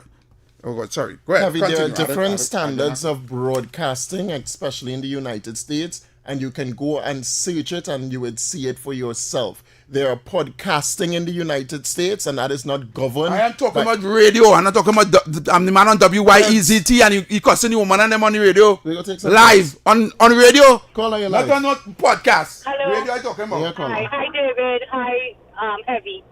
Two quick things. One, to do with the obscene language.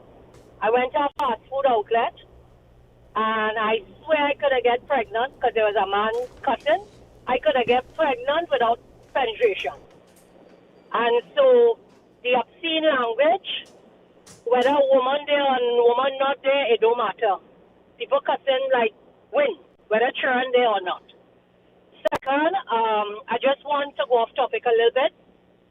I went to Ministry of Finance on Friday to do the registration for landlords, and I want to commend them.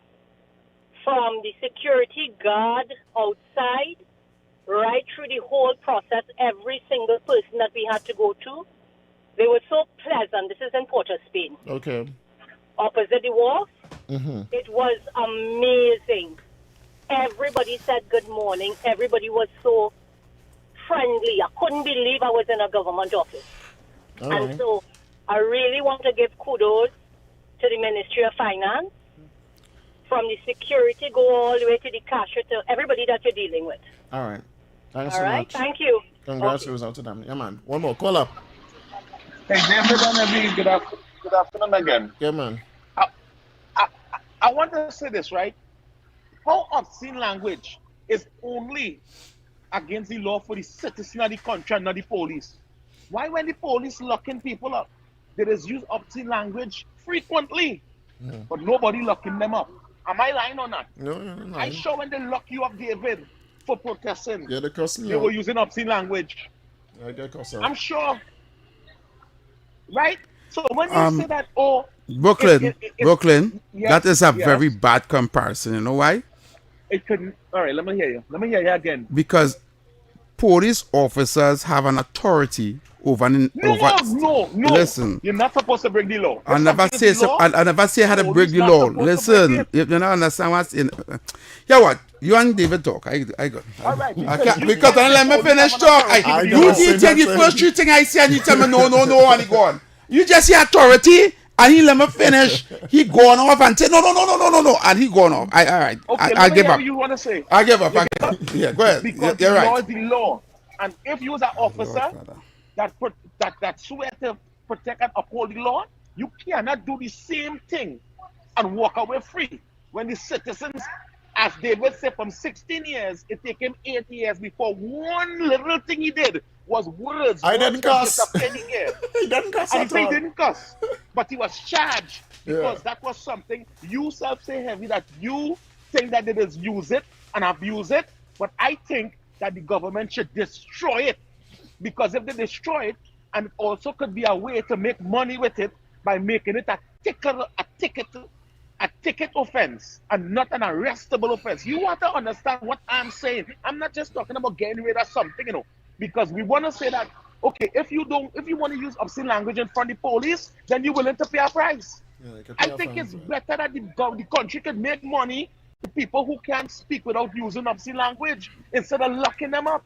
This is my point. So I am giving you the police use obscene language right too. Sometimes you even do nothing wrong. You're driving on the road, they pull up next year, they cuss you, right? That happened plenty times with me living in Trinidad. I'm sure plenty citizens could testify to that it happened to them. So therefore, if it's the police could do it, then we could do it too. So instead of that, make it a ticketable offense instead of a arrestable offense. That's my point. All right, Brooklyn, you said that already. You come in and say that All already. right, Thank you very much. I have something to read Right. there. This person is calling from the message We me have from the one more. United One more that was States. on your line for 3 minutes. You want to take this one then? Go ahead. Caller. Hey, Abby, I agree, David, boy. David, right. You can't use obscene language like that's a federal law, the FCC, over the air, but it has to be over the air broadcast, TV, and radio, right? You can't use like between a certain hour, I think it's 10 a.m. and 6 p.m. or something like that. You can't use certain obscenities on the airwaves. So similar to Trinidad, as he was mentioning with TAC or whoever, that applies to airwaves. But I think that law about cursing is they should get rid of that. What are with cursing at police? That should be freedom of speech. All right, man. Thanks so much. Go ahead, Abby. I'll find it back here now. In the United States, there is no specific law making cursing illegal, and even offensive language is generally protected under the First Amendment to the United States Constitution. However, context matters. If the language becomes threatening, incites violence, interferes with the police duties, or escalates a situation into a disorderly behavior or a breach of the peace, then police can intervene. So the issue is usually not the curse word itself, but how the behavior affects public safety and public order. And that right there, because I researched those type of laws as well in the U.S., and there was a Supreme Court ruling on that in the United States, and it suggested that what trumps all is a First Amendment right to use obscene language. So there was one particular individual that was recording from the side of the road, and I have the clip that I could play it if you want. All right, that was recording from the side of the road and cursing out the police. All right, and what he was charged for is that we just call that again interfering with police duty, obstruction, and when they took it to court, the matter got thrown out because the judge ruled that you have the First Amendment right to record And then you also have a right as well to use obscene language to express yourself in any way. What you referring to there is if somebody is abusing their power and intervening with the police and being up in the face and all kind of thing, you can't do that in the United States. But anyway, caller, we stand to be corrected. We get How come you change? How come you play top of the hour? Because I don't play that. Good afternoon, gentlemen. Do that. Yeah. David is your name? Yeah, man. Wes? Welch. Welch. I'll buy you a box of Panadol and I'll get you a sledgehammer. I need so you Panadol. can pull up that information and tap it into your partner brain frame. No, don't do that. Panadol is to help you with the headache that you just gave, right? You're a bit slow. I'm not gonna have that. No, don't call on disrespect, Havina. Oh God. All right, we having a debate and it's a healthy one, right? And I like these types of conversations because I learn from Heavy, and I know at times you take it away from here. So you are going to the top. We have calls on the line, man. All right, we go to WhatsApp and then the phone line. WhatsApp. Call on WhatsApp. Hello. Yes, sir. I want to ask a question. Can I? Yeah, go ahead. Who was the most beautiful Miss Universe? Miss Wendy. And had a hibiscus stuck in her hair. I would say Miss Wendy. Who is Wendy? Yes. Yeah. She had a hibiscus, as you always talk about hibiscus. Mm-hmm. But coming back to obscene language, right? There are five ingredients. I can't remember all, but obscene language has 5 ingredients that have to happen, or that the language have to cause to happen, so that you can be guilty. But the magistrates in Trinidad, them will just take what the police say. But if you have a good lawyer, you could get away from you could put they could submit a no case submission.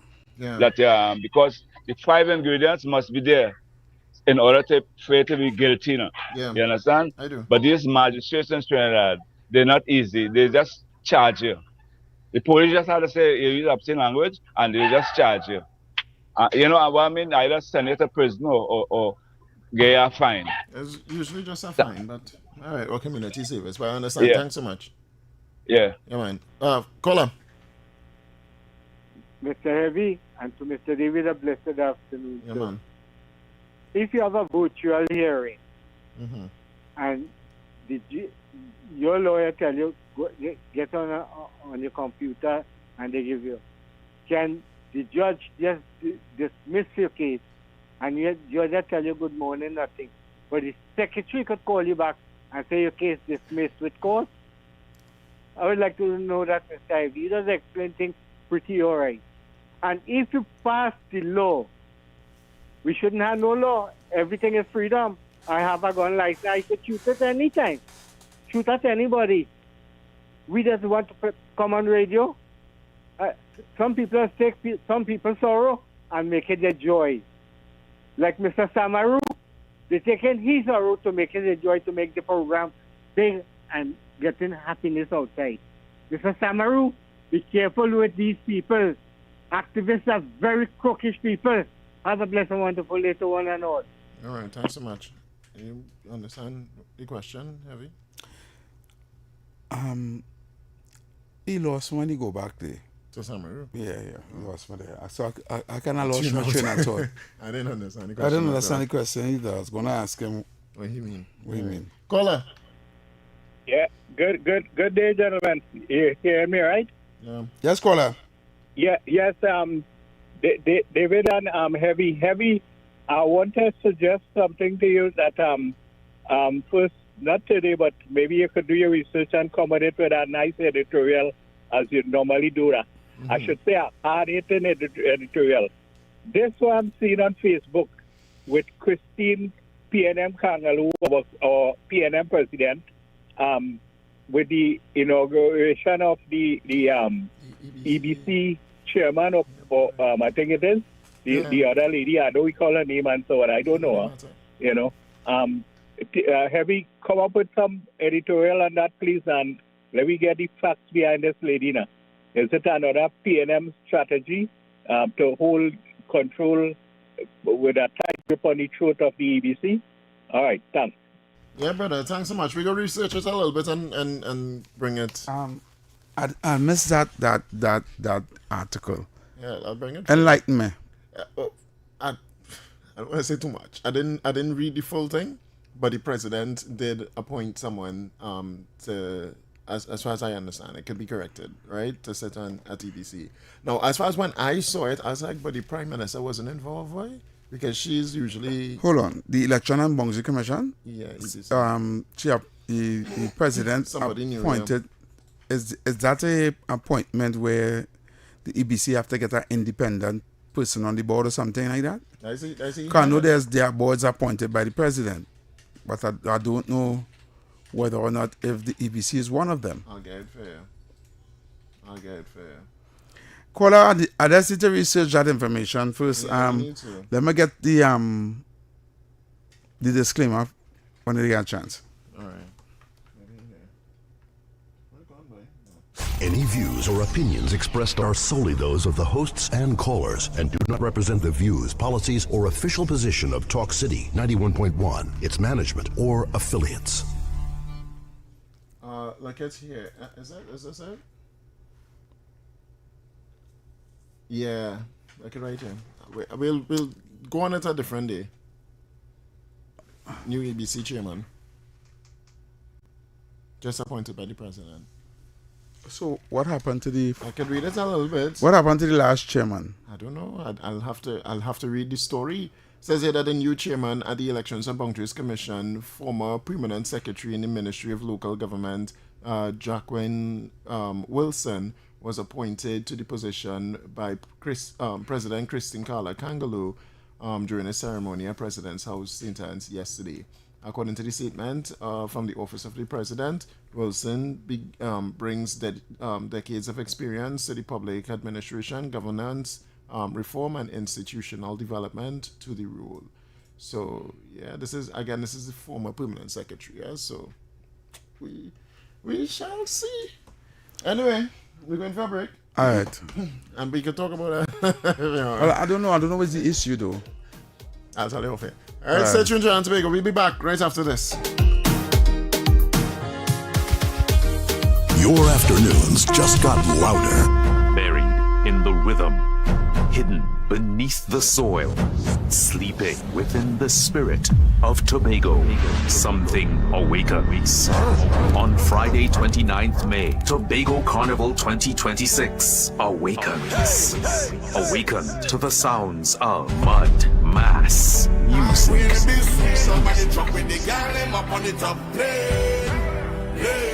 From 4 p.m., the Pigeon Point Heritage Park transforms into the heartbeat of the island for the official launch of Tobago Carnival 2026. Witness the sunset ignite the sky as rhythm, color, and pure bacchanal energy consume the night.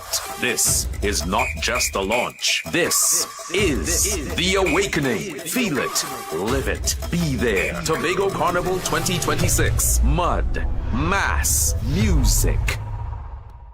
Good morning, Trinidad and Tobago and the world.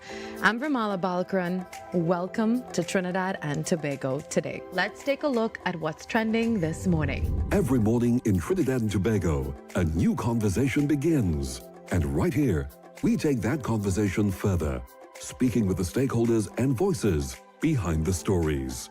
From news and lifestyle to culture, health, and entertainment, we bring you the topics that matter most as you start your day. Join us weekdays, Monday to Friday at 6 a.m. Watch on TTT or join the conversation from anywhere on your smart device at TNT Today Show, Trinidad and Tobago Today, exclusively on TTT.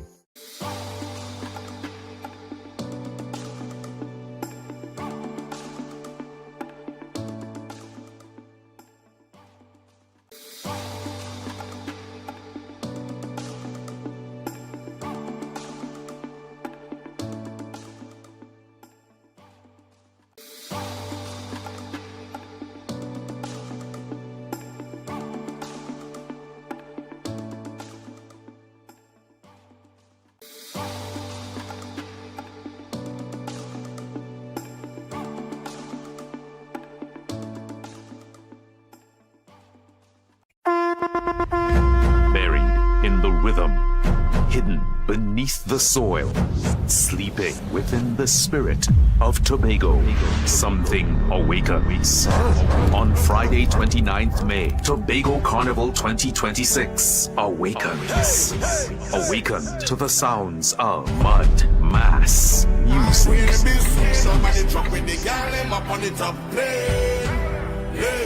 From 4 p.m., the Pigeon Point Heritage Park transforms into the heartbeat of the island for the official launch of Tobago Carnival 2026. Witness the sunset ignite the sky as rhythm, color, and pure bacchanal energy consume the night. This is not just the launch. This is the awakening. Feel it, live it, be there. Tobago Carnival 2026. Mud, mass, music. Good morning, Trinidad and Tobago and the world. I'm Vermala Balkaran. Welcome to Trinidad and Tobago today. Let's take a look at what's trending this morning. Every morning in Trinidad and Tobago, a new conversation begins. And right here, we take that conversation further, speaking with the stakeholders and voices behind the stories. From news and lifestyle to culture, health, and entertainment, we bring you the topics that matter most as you start your day. Join us weekdays, Monday to Friday at 6 a.m. Watch on TTT or join the conversation from anywhere on your smart device at TNT Today Show, Trinidad and Tobago Today, exclusively on TTT.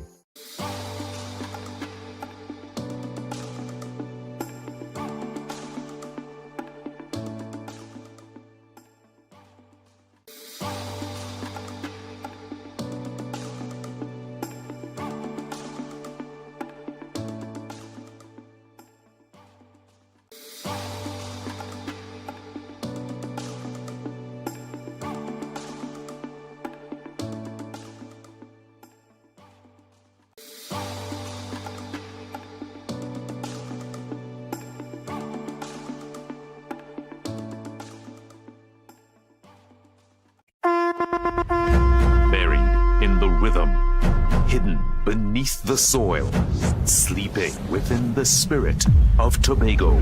Something awakens.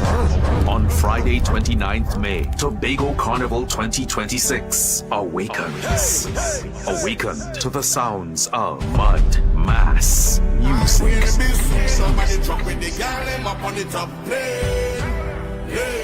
From 4 p.m., the Pigeon Point Heritage Park transforms into the heartbeat of the island for the official launch of Tobago Carnival 2026. Witness the sunset ignite the sky as rhythm, color, and pure bacchanal energy consume the night. This is not just the launch. This is the awakening. Feel it, live it, be there. Tobago Carnival 2026. Mud, mass, music. Good morning, Trinidad and Tobago and the world. I'm Vermala Balkaran. Welcome to Trinidad and Tobago today. Let's take a look at what's trending this morning. Every morning in Trinidad and Tobago, a new conversation begins. And right here, we take that conversation further, speaking with the stakeholders and voices behind the stories. From news and lifestyle to culture, health, and entertainment, we bring you the topics that matter most as you start your day. Join us weekdays, Monday to Friday at 6 a.m. Watch on TTT or join the conversation from anywhere on your smart device at TNT Today Show, Trinidad and Tobago Today, exclusively on TTT.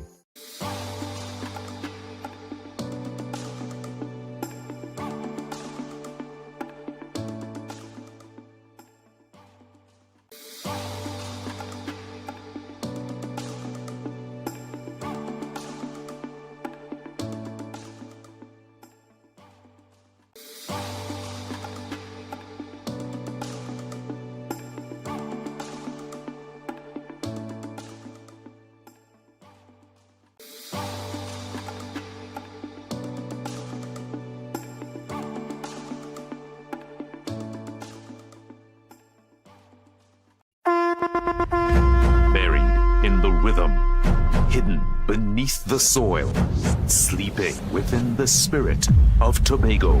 Something awakens. On Friday, 29th May, Tobago Carnival 2026 awakens.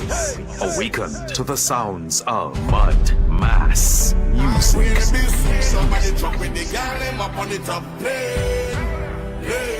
From 4 p.m., the Pigeon Point Heritage Park transforms into the heartbeat of the island for the official launch of Tobago Carnival 2026. Witness the sunset ignite the sky as rhythm, color, and pure bacchanal energy consume the night. This is not just the launch. This is the awakening. Feel it, live it, be there. Tobago Carnival 2026. Mud, mass, music. Good morning, Trinidad and Tobago and the world. I'm Ramala Balkaran. Welcome to Trinidad and Tobago today. Of the sweetest rhythm, oh.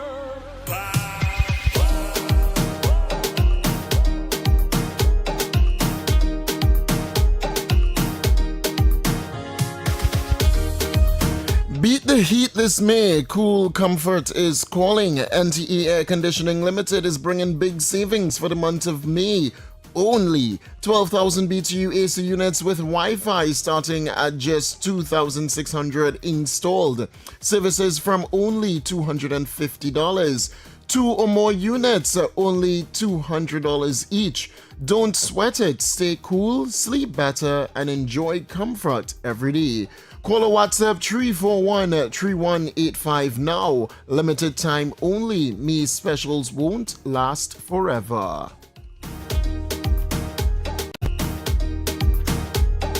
All you digital customers out there, do you need data on the go? Get a preloaded SIM card for as low as $40. Available at any store where you see a digital sign on the outside. Spot that digital sign, get a new number, preloaded data, and more.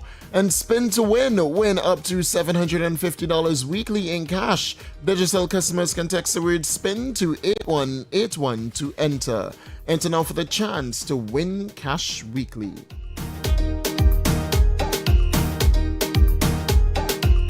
All right, Trinidad and Tobago, it is 5:20 now in this republic. We are back under the radar with yours truly, Heavy Duty and David Welch. Heavy, talk to us. You're looking tired. We all tired. Yeah. We're going through it. And time moving slow. We here until 6 p.m. Trinidad and Tobago. Listen, there was another issue heavy with the food card, and I started the program with it, right? Mm-hmm. And this is in regards to the unemployment rate right now. So, according to the CSO, the Central Statistical Office, as well as the IMF, unemployment as of 2024 was at 4.55%. It rose to 4.9% and in just the first quarter of 2025. And then right after the general elections, during that period, it dropped to 3.6%. And after the general elections, it rose again to 4.8%. And since then, it has been gradually going down. Now, this was off the heels of, the whole issue with the influencers and stuff like that, and them getting paid and other people not getting paid. But ironically, outside of that, it sparks a whole different conversation when it comes to the unemployment rate in Trinidad and Tobago and how many persons need grants in TNT. Now, I know you would have heard the story with the food card fraud, right? Yeah. The fraud that taking place with food card, and subsequently to that, the Minister of Social Development, People and Social Development, she would have stated that the government is announcing a major reform for the standard means test to ensure greater funding for people that need funding in Trinidad and Tobago. Right. The reason why I brought this up is because we in speaking about the crime rate, because everything ties in together, right? And speaking about the crime rate, and speaking about poverty in constituencies, and speaking about the matter that you raised on the show maybe several weeks ago, with the recurring cycle with not dealing with the root cause of crime in Trinidad and Tobago and poverty and the broken household and all of that, right? The issue of social welfare will come up. and not just getting grants from the government, but also food cards and all of that, just the standard means of getting all of that. The government want to officially change out all of that. I say this one was your topic because I think this one you have been championing for a very long time. I don't know if you want to hear the story first. Go ahead. All right, this is the story, Trinidad and Tobago. Minister of the People, Social Development and Family Services, Vandana Mohit, said the changes to the standard means test are long overdue and will better reflect the realities facing vulnerable citizens in 2026 and beyond. That for almost a decade, vulnerable families were being assessed using benchmarks established before dramatic increases in food prices, transportation costs, housing expenses, utilities, and healthcare burdens, and most importantly, the effects of the COVID-19 pandemic. And that is the uncomfortable truth. Madam Deputy Speaker, a system designed to protect the vulnerable cannot remain frozen in time while the cost of survival continues to rise. Minister Mohit said an interministerial committee was established in July 2025 to comprehensively review the SMT. Economists, academics, statisticians, social policy specialists, health experts, planning professionals, and representatives from several ministries gave their input during the 4-month-long process. She said the eventual result was an updating of the poverty indicators. The poverty line has moved from TT $1,439.02 to $2,044.23 per adult, equivalent per month, an increase of 42.1%. The indigence line has increased from $553.47 to $783.23. The vulnerability line has increased from $1,798.78 to $2,555.29. The minister said these changes are necessary to ease the burden facing the vulnerable in society and to allow assessments to better reflect actual living conditions. These figures acknowledge the painful reality that life has become more expensive for ordinary citizens. And most importantly, these revised thresholds mean that more genuinely vulnerable households will now qualify for assistance instead of being unfairly excluded under outdated criteria. Minister Mohit noted the changes may result in more than $900 in additional disposable income per household and could allow a vulnerable family that would have been previously excluded to now qualify for the public assistance grant. Gregory McBurney, TTT News. Now, before we get your input there, Heavy, hold your thought on that one, please. This comes right after, again, you chimed in on this a couple shows ago when you were talking about the poverty rate, not poverty rate, but the crime situation in Trinidad and the root causes of it as well. But it also falls off of the Minister Khadija Amin, who again supposed to come here. And when she revealed that there was some major food badge corruption in Trinidad and Tobago as well. Play a bit of that for the people just to refresh your memory. Minister of Rural Development and Local Government Khadija Amin said government is aware of public officers who have been taking bribes in exchange for food badges.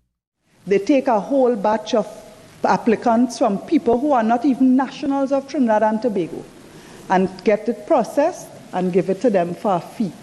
We know that this is happening. We have had reports and those reports are being investigated. Speaking on the Public Health Amendment Bill 2026 in the Senate on Tuesday, Minister Amin warned that the misuse of food badges, particularly when they end up in the wrong hands, can cause serious health implications. People could have their health jeopardized. They can even lose their lives if they fall ill with some of those foodborne illnesses. The minister is urging business owners to follow the proper application process, noting that the system has since been streamlined. Food badges now expire on the anniversary of the date they were issued. So it means that we will not have that rush during the January to March period because there's usually a requirement for you to be registered by the end of March. So you will no longer have that rush. She added that applicants can apply from as young as 16 years old and outlined the steps required. First of all, you must get your application form. Applicants can pick up these application forms at your municipal corporation, your local health authority. You can also download them online. You must have a certified medical professional examine you and fill out the medical certificate portion of the form. You take that form and 2 passport-size photos along with a valid national ID card, passport or ID, and submit those documents to the Public Health Department at your local corporation. Minister Amin noted that the processing fee ranges between $80 to $100, and applicants are also required to attend a mandatory food safety lecture. The Public Health Amendment Bill 2026 was passed unanimously by the Senate. All right, the reason why I played that one is also along the same lines of hopefully what your response is going to be. A caller had called here and spoken about how many persons living off food badges, and we had to, talk about that as well with the poverty rate going up. But, Avi.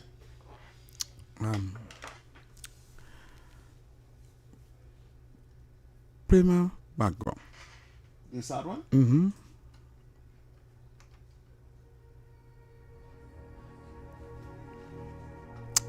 I realize,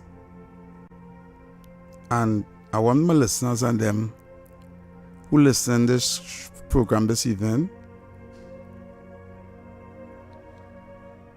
understand what I'm saying and think, right? As much as I support this government, I think they are falling into a political trap of regurgitating old ideas and trying to better it. I am saying there comes a time when you have to reinvent the wheel. And if your wheel was made of wood and we now have steel, change the wheel from wood to steel. And if after steel you now have rubber to make it more comfortable and more cushion, change the wheel from steel to rubber. And if it's now going to change making wheels with air, change the wheels from rubber to air. I'm saying all this to say, all well and good that you're now making means tests easier to see who are the most vulnerable and to see whether or not if they could get a grant or whatever the case will be. All well and good that you're doing food badges and you're putting it in and you have to go to the municipal corporations or the health facilities or whatever, and you have to walk with this and walk with that to get it. But I am saying, been there, done that since the 80s. I am saying that the Ministry of Social Welfare or the Ministry of Social Services supposed to get the biggest and hugest chunk of the budget when is the budget. Their allocation should surpass the Ministry of National Security, which is normally gets the most amount of money in any budget for the last 20-something years. And to me that is a waste of money because you're not getting positive results for the money being put into that ministry. Correct. I am here today to give constructive criticism because the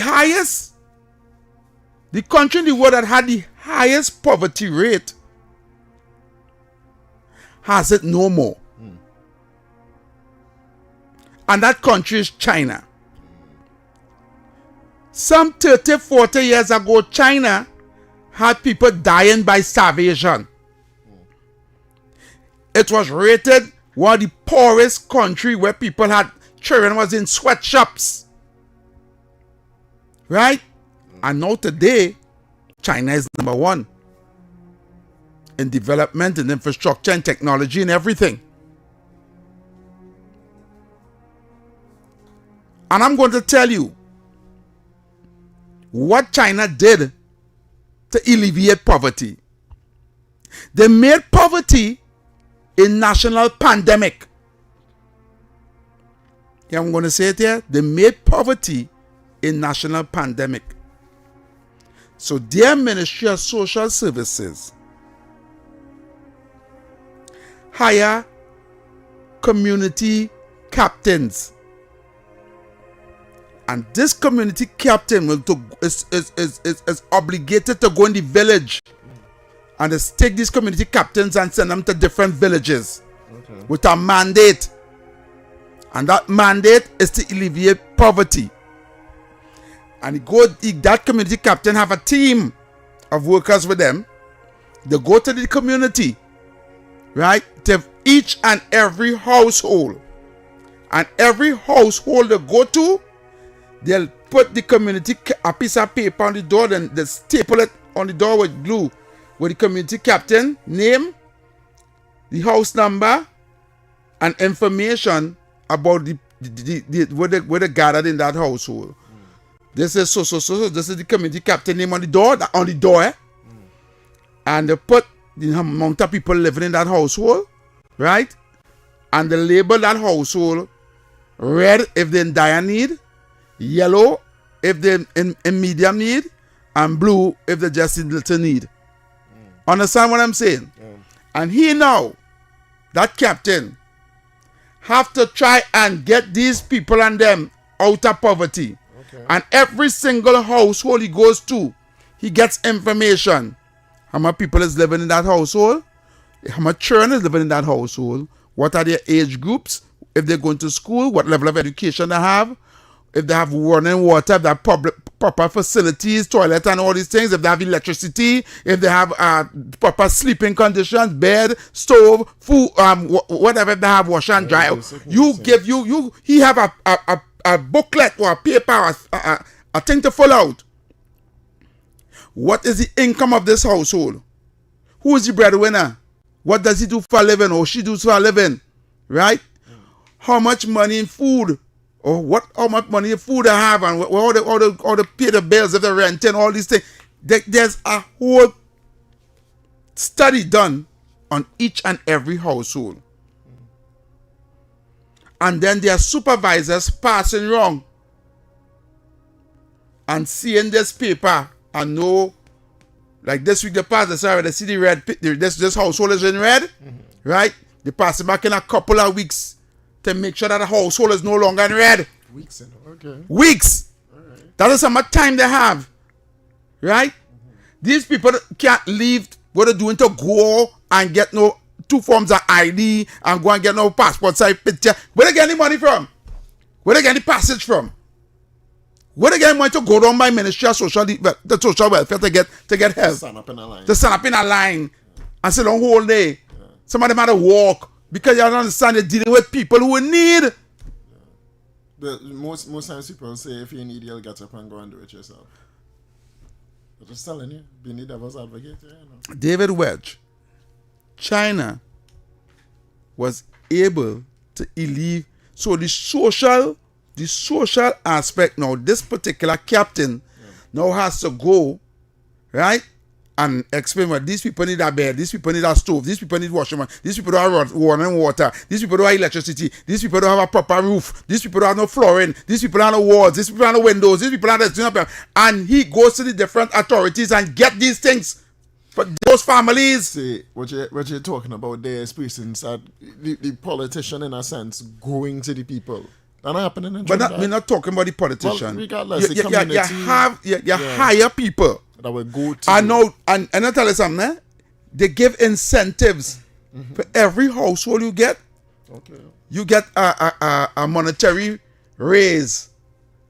So the more households you take care of, you and your team get rewarded. Okay. You understand? So you have incentives to keep doing it. You understand where I'm coming from? That's what it was doing. Just paying you more incentive. Every person you get from red to yellow, you get incentive. From yellow to blue, you get more incentive. And so you go on until the person is able, and not only help them get these things to the home, you know, but also get them to do a job. Because you find out what skills they have. Right? You got to get the children them in a school. You got to make sure that uniform and shoes. You actually is a warden of those homes in that village that you are taking care of. And if you get a bad report by a supervisor, 3 weeks pass and there's people still in red, right? You're going to be fired. It means that you're not doing your job. Now, I am saying to you, David Welch, right? We have to start to think outside the box. And I said this with crime also, right?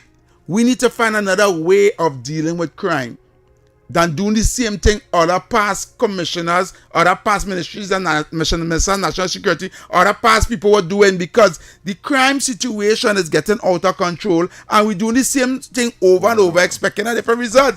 It's the same thing we do with social. Right?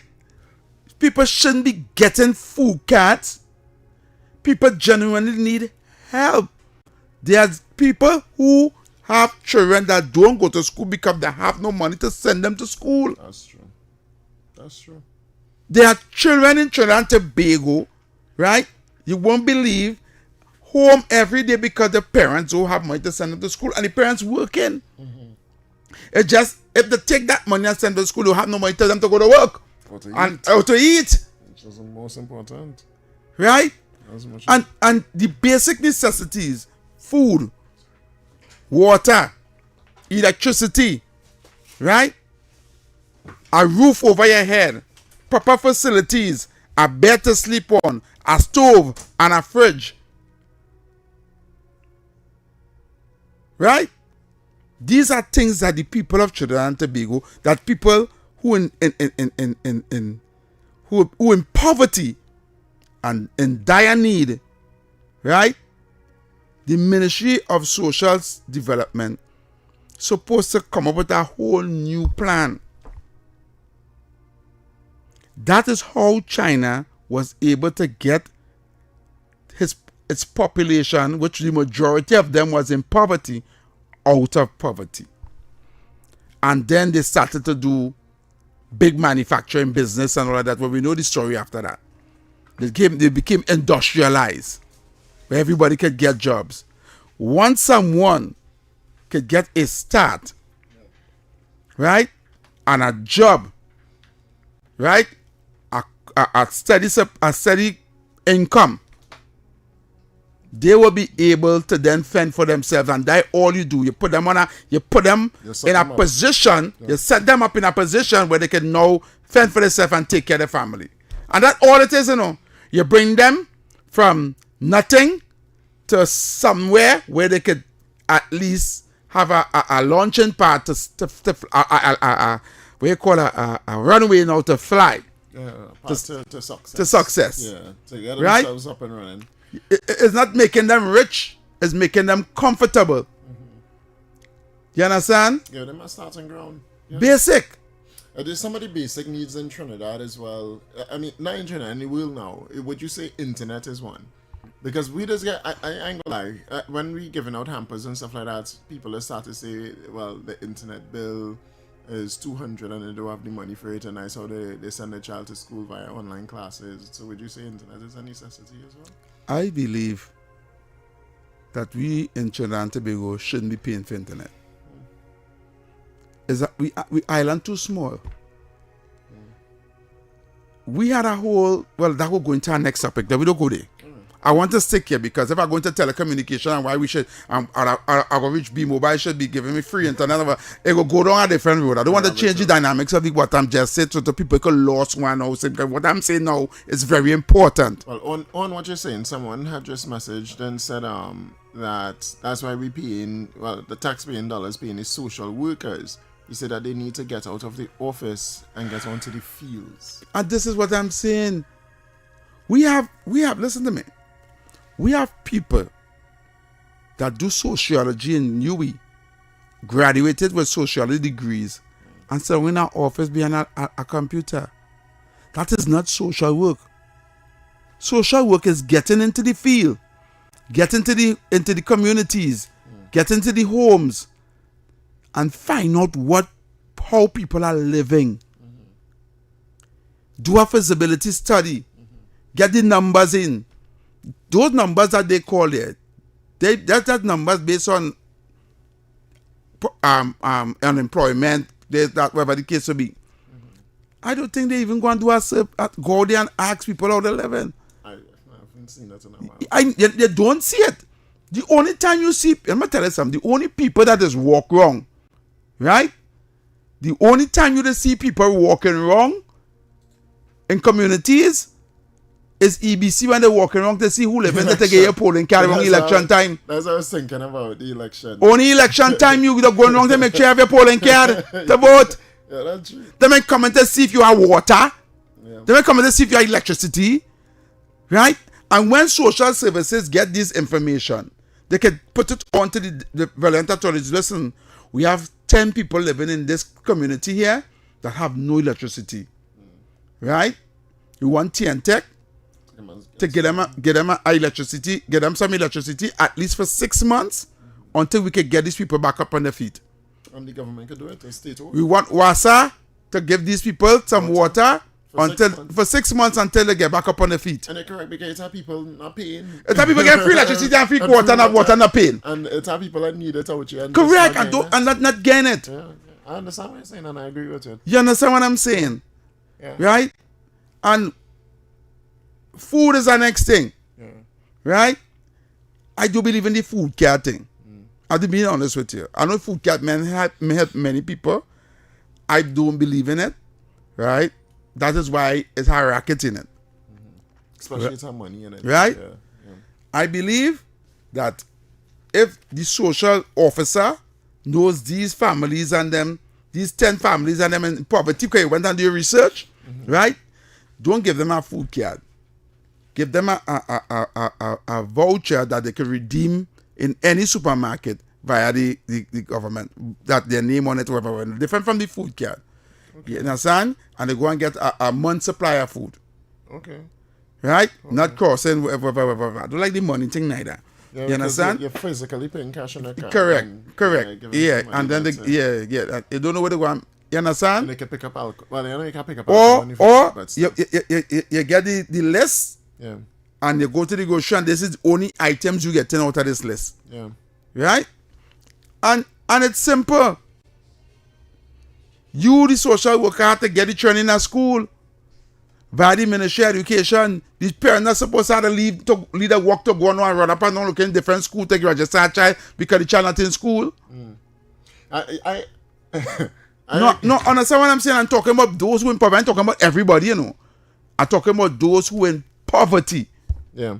One thing I agree with, not one thing, most of what you said, I like the new ideas that you come up with specifically about the food card and, you know, how social workers should be working and stuff like that. Yeah. And I think what resonates the most is what you're saying about the basic needs then.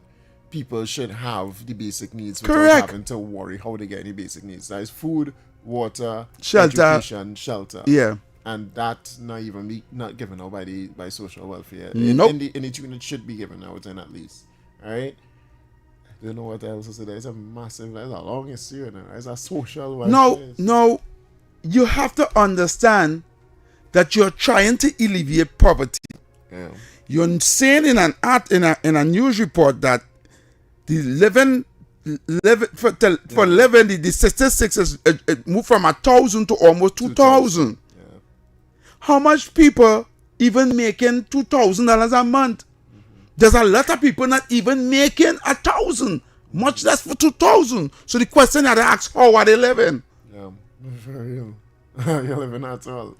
You understand what I'm saying? And internet does rise, rent does rise, food does rise. We're in a fluctuating economy, and then anytime it goes up, it don't really come down. Now, there are people who might say, well, them is the cause of how they live, and therefore they're in poverty. That is not the point. They are human beings too. So what we do with them? We take them and put them in a concentration camp and gas them. We go see more shacks coming up. Right? Understand what I'm saying? Yeah. So that being said, I want to hear what the people have to say before we leave. No problem. Caller. Yeah, shock over against brothers. Yeah, brother. Yeah, here what I'm saying now, heavy, very, very valid points you're making there, because I telling you, it have a lot of people, especially differently able. This inflation, you see that 10 years of inflation, brother, that catch up on we, you know, that little raise, Tanti Cams that give you there, that inflation catch up on we straight up, you know, I'm telling you, you know. Yeah. I don't know how many people, because I still have a companion who does work. So I don't know how other people surviving, you know, I'm telling you, you know. Yeah. Because for we, from the time that second week of the month reaches, brother, we spend 20 deputies. We brother right down till the month done. Wow. You understand? Yeah. You again penalized for trying to do better. Yeah. In that system, that social system, and the only best social worker, I could call him on radio, Mr. Joseph from Diego Martin. That man did know every single person who was downtrodden and needed help. And he know what kind of help he need, he know how to help, he know what to do. You understand? Yeah. These, you're correct, Heavy. These social workers nowadays 2.2, and they just sit down in the office and want you to do the work for them. Yeah. And that's a real problem. That's a real problem. Because as you say, if I don't sudden and I go into my thing, how I get to reach in your office? Yeah. Besides your office is inaccessible too. Yeah. Because we're just doing a makeshift thing to accommodate and to say, well, we'll do something, but it's really not really conducive for the different label. Correct. You understand? We having a real problem surviving and living, my brother, boy. I telling you, it real. People don't understand it. And people balling, people who living on $5,000 and $6,000 a month balling. So far, I said the differently able community and the downtrodden and the poor, Jared. Yeah. We really been going through it. This really government really put me through it, Jared. And we still going through it now. Yeah. I'm keeping on understanding that, Jared. Love and respect. Thank you. I ain't want to take up too much time. I'll Yeah, leave brother. room for other people to Yeah, talk man. about. Thank you very much. Thanks so much. Well, we have a break, so go to. I'm sorry you didn't do that in the first hour. Yeah, it's a big topic. Yeah. I'm sorry. I think we had to continue this topic tomorrow. Because we had 10 minutes. After that break, we had to go. After that break, yes. Yeah. All right, stay tuned, Trinidad and Tobago. We'll try and take some calls after the break. We'll be back right after this.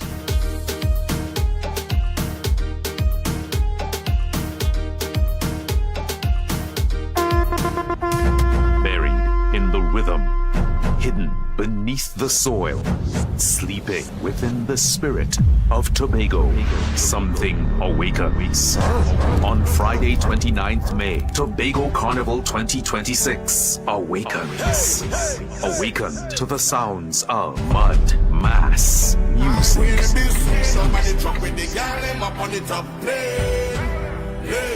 From 4 p.m., the Pigeon Point Heritage Park transforms into the heartbeat of the island for the official launch of Tobago Carnival 2026. Witness the sunset ignite the sky as rhythm, color, and pure bacchanal energy consume the night. This is not just the launch. This is the awakening. Feel it, live it, be there. Tobago Carnival 2026. Mud, mass, music.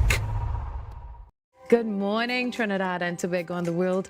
I'm Vermala Balkaran. Welcome to Trinidad and Tobago today. Let's take a look at what's trending this morning. Every morning in Trinidad and Tobago, a new conversation begins. And right here, we take that conversation further, speaking with the stakeholders and voices behind the stories. From news and lifestyle to culture, health, and entertainment, we bring you the topics that matter most as you start your day. Join us weekdays, Monday to Friday at 6 a.m. Watch on TTT or join the conversation from anywhere on your smart device at TNT Today Show, Trinidad and Tobago Today, exclusively on TTT.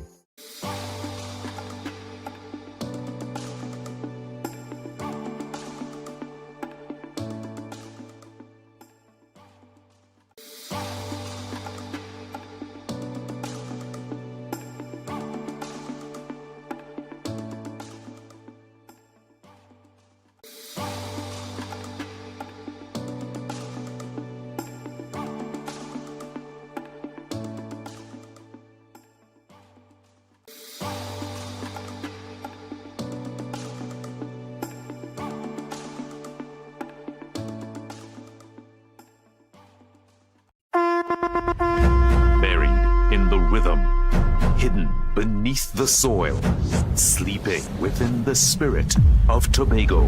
Something awakens. On Friday, 29th May, Tobago Carnival 2026 awakens. Awaken to the sounds of mud, mass, music. Somebody dropping the gal up on the top plane.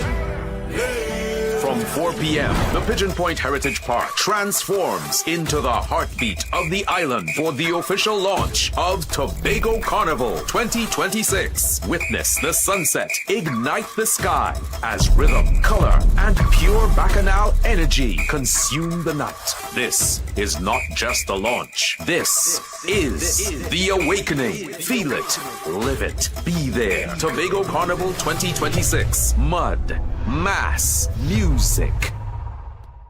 Good morning, Trinidad and Tobago and the world.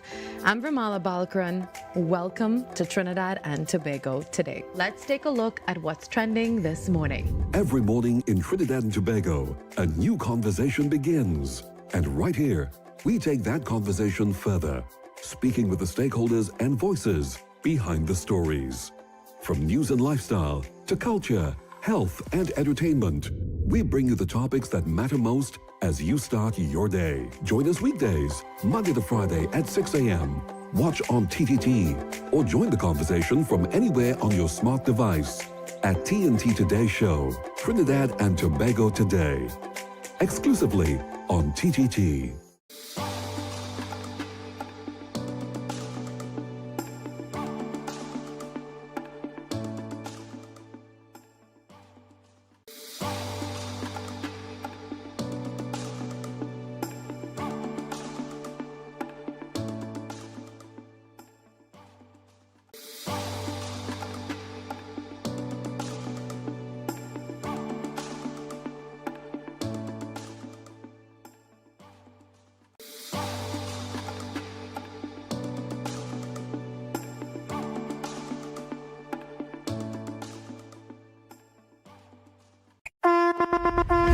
Buried in the rhythm, hidden beneath the soil, sleeping within the spirit of Tobago. Something awakens. On Friday, 29th May, Tobago Carnival 2026 awakens. Awaken to the sounds of mud, mass, music. Somebody dropping the gal up on the top plane. From 4 p.m., the Pigeon Point Heritage Park transforms into the heartbeat of the island for the official launch of Tobago Carnival 2026. Witness the sunset ignite the sky as rhythm, color, and pure bacchanal energy consume the night. This is not just the launch. This is the awakening. Feel it, live it, be there. Tobago Carnival 2026. Mud, mass, music. Good morning, Trinidad and Tobago and the world. I'm Vermala Balkaran. Welcome to Trinidad and Tobago today. Let's take a look at what's trending this morning. Every morning in Trinidad and Tobago, a new conversation begins. And right here, we take that conversation further, speaking with the stakeholders and voices behind the stories. From news and lifestyle to culture, health, and entertainment, we bring you the topics that matter most as you start your day. Join us weekdays, Monday to Friday at 6 a.m. Watch on TTT or join the conversation from anywhere on your smart device at TNT.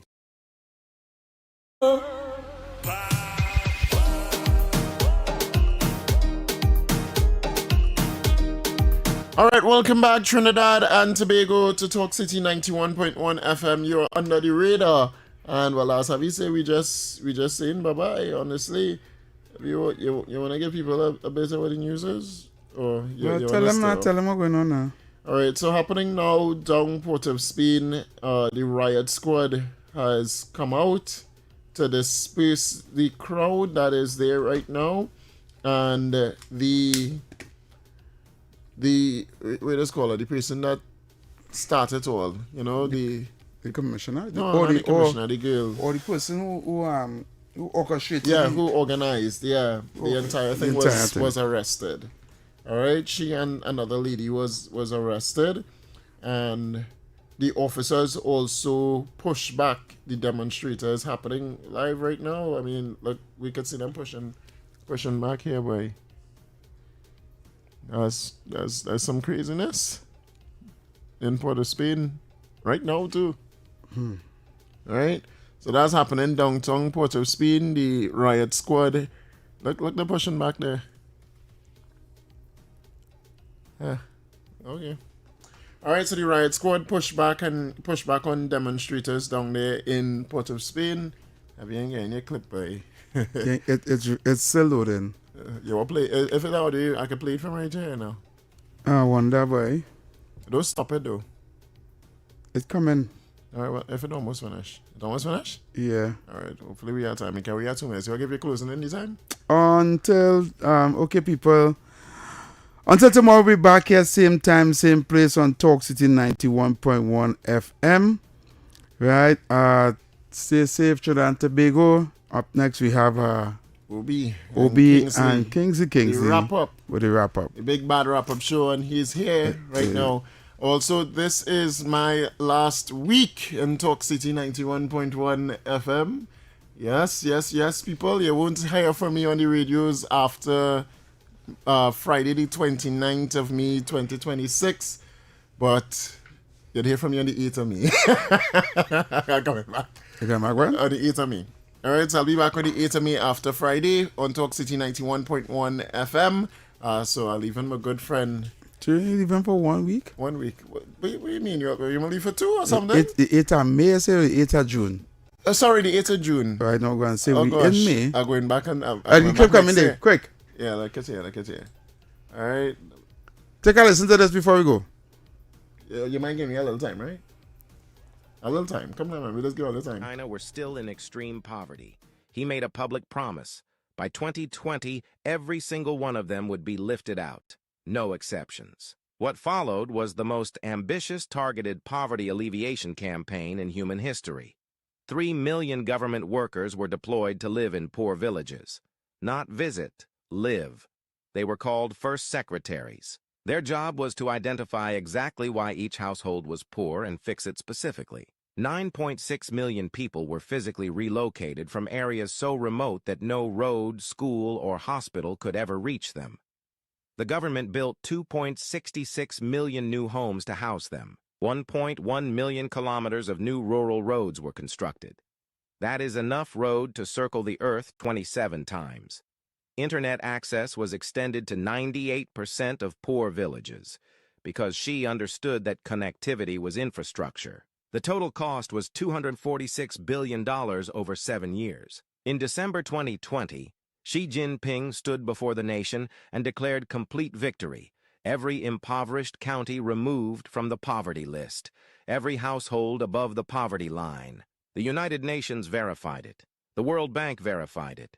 800 million people, 4 decades, 5 leaders. One of the most documented achievements in the history of human civilization. And the question the rest of the world still has not answered Yes, is so this. that's what I wanted to let you hear. Go and research it. Why can't everyone Right? else? If China could do it, why can't everyone else? I like that saying. Yeah. All right. Well, thank you, Obi, for the little 1 minute over. You hear Licky rushing on camera now.